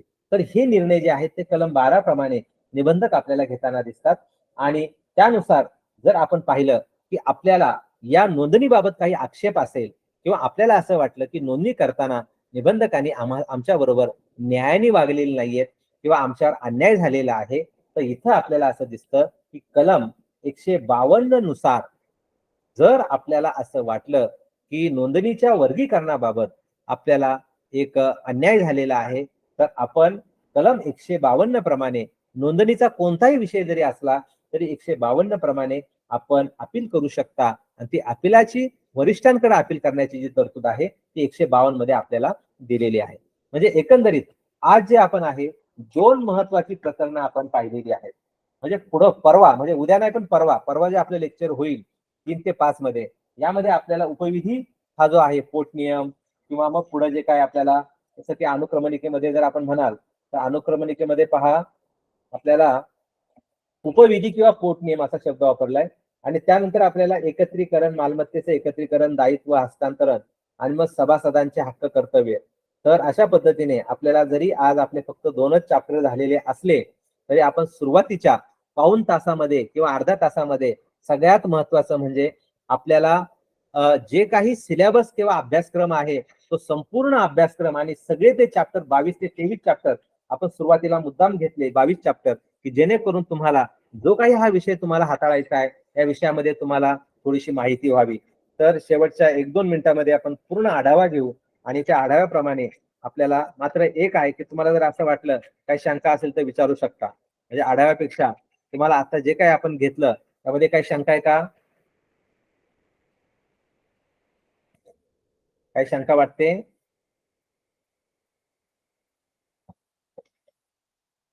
निदान मला ओळख तरी सांगावं तुम्ही कोणते म्हणजे कोणत्या सहकारी चळवळीमध्ये, नागरी बँकेमध्ये, जिल्हा बँकेत कुठे काम करताय असं एकेकाने सांगा बरं मला जरा. कोण येते पुढं? आज 2-3 लोकांनी सांगा फक्त. आज 2-3 लोकांनी सांगा. हा बोला. पांडुरंग भारत कोकाटे. बर कुठून? पीडीसीसी बँक, शाखा निमगाव केतकी. निमगाव केतकी, तालुका इंदापूर. अच्छा, निमगाव केतकीला मी आलोय बऱ्याच वेळा, ट्रेनिंग वगैरे घेत असतो. ठीक आहे, बर. पुढं अजून बोला. पुढचे. रेश्मा भारती, हा, सोनगाव शाखा बारामती. कुठली शाखा? सोनगाव सोनगाव. नवीन शाखा दिसते हा. वाटतं सोनगाव. बारामती. बारामती.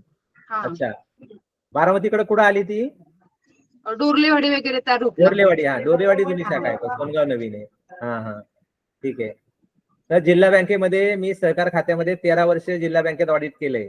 त्यामुळे तुमची सगळी गावं, तुमचं निमगाव कितके असो, तुमचं डोरलेवाडी असो, सगळ्यांकडे मी मुक्काम केलेत. सगळ्या जिल्हा बँकेत 13 वर्ष मी सतत ऑडिट केलंय.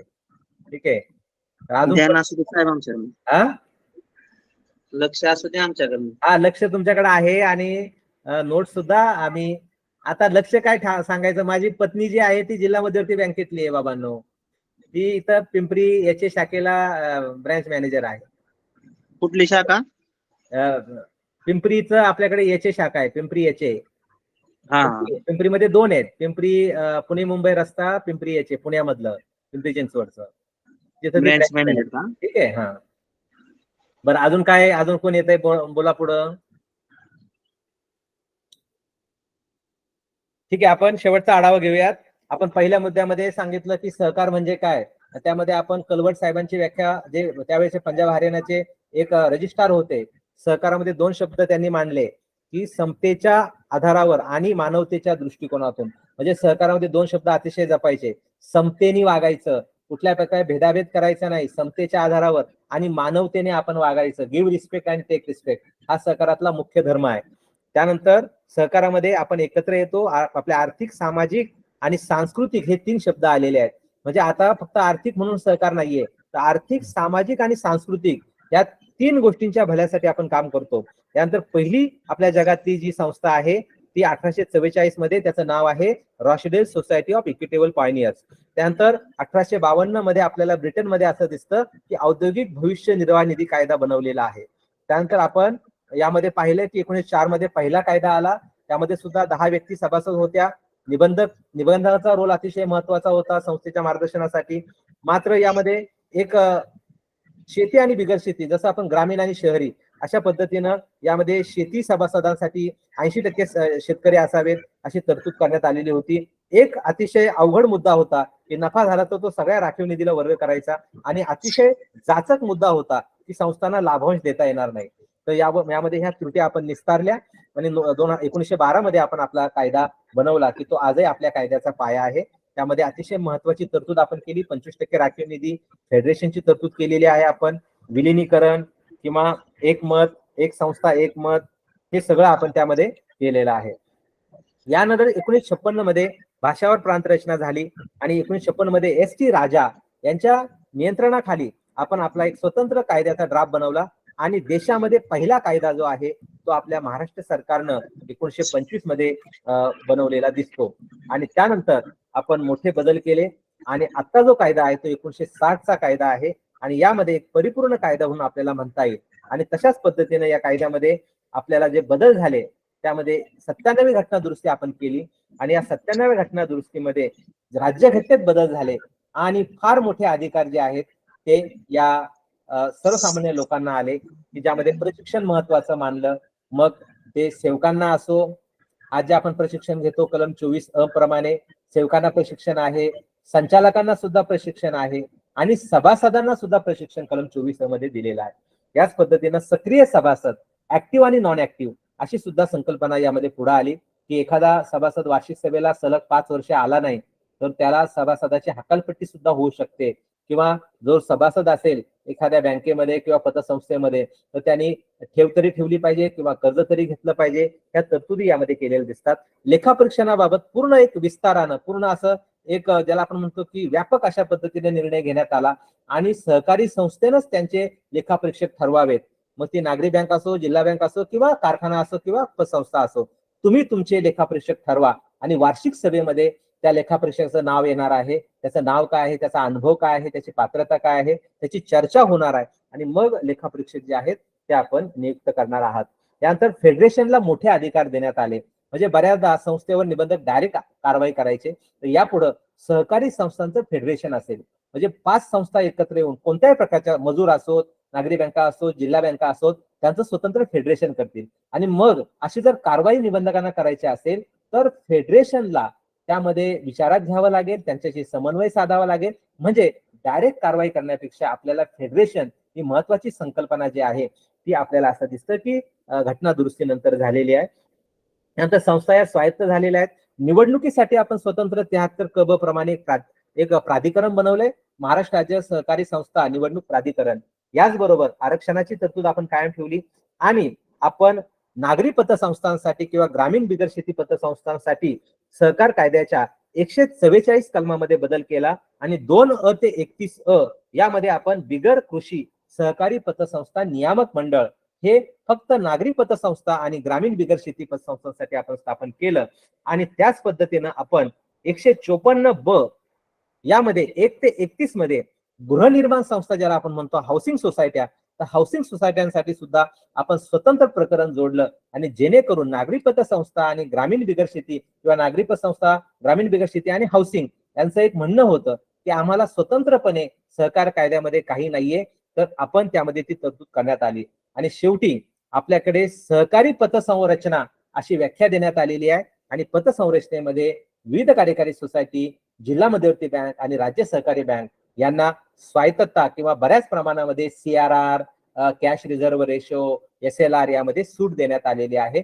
तर ती तरतूद आपल्याकडे सहकारी पतसंरचना म्हणून या कायद्यामध्ये करण्यात आलेली आहे. तर अशा पद्धतीने आपण आजचं जे लेक्चर आहे किंवा व्याख्यान आहे ते आपण थांबवतोय आणि आपण सर्वांनी ऐकलं. पुढच्या लेक्चरमध्ये अजूनही थोडंसं सहकार्य करा. एखादा शब्द काही बोलत चला, कारण का एकमेकांमध्ये जेव्हा एखादी तुम्ही शंका विचारता तर बाकीच्यांना ती उपयोगी पडते. तेव्हा सगळ्यांनी काय नाही बोललं तर चालेल, पण ज्याला असं वाटतं की सर हे आपण बोललं तर इतरांना त्याचा फायदा होऊ शकतो आणि त्यामुळं छानपैकी आपण आज सगळेजण उपस्थित राहिलात. सन्माननीय आमचे ICMचे सर आहेत.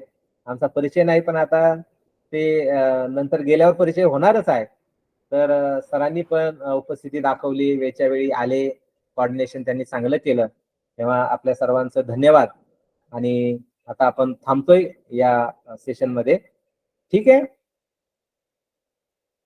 तर माझं नाव आहे, मी महेंद्र खरात, सहकार खात्यामध्ये 20 वर्ष काम केलंय आणि आता जुन्नर तालुक्यामध्ये मी एका लॉ कॉलेजला प्राध्यापक आहे.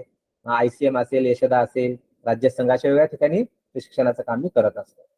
ठीक आहे. जिल्हा बँकेचे जास्त लोक दिसत आहेत ना.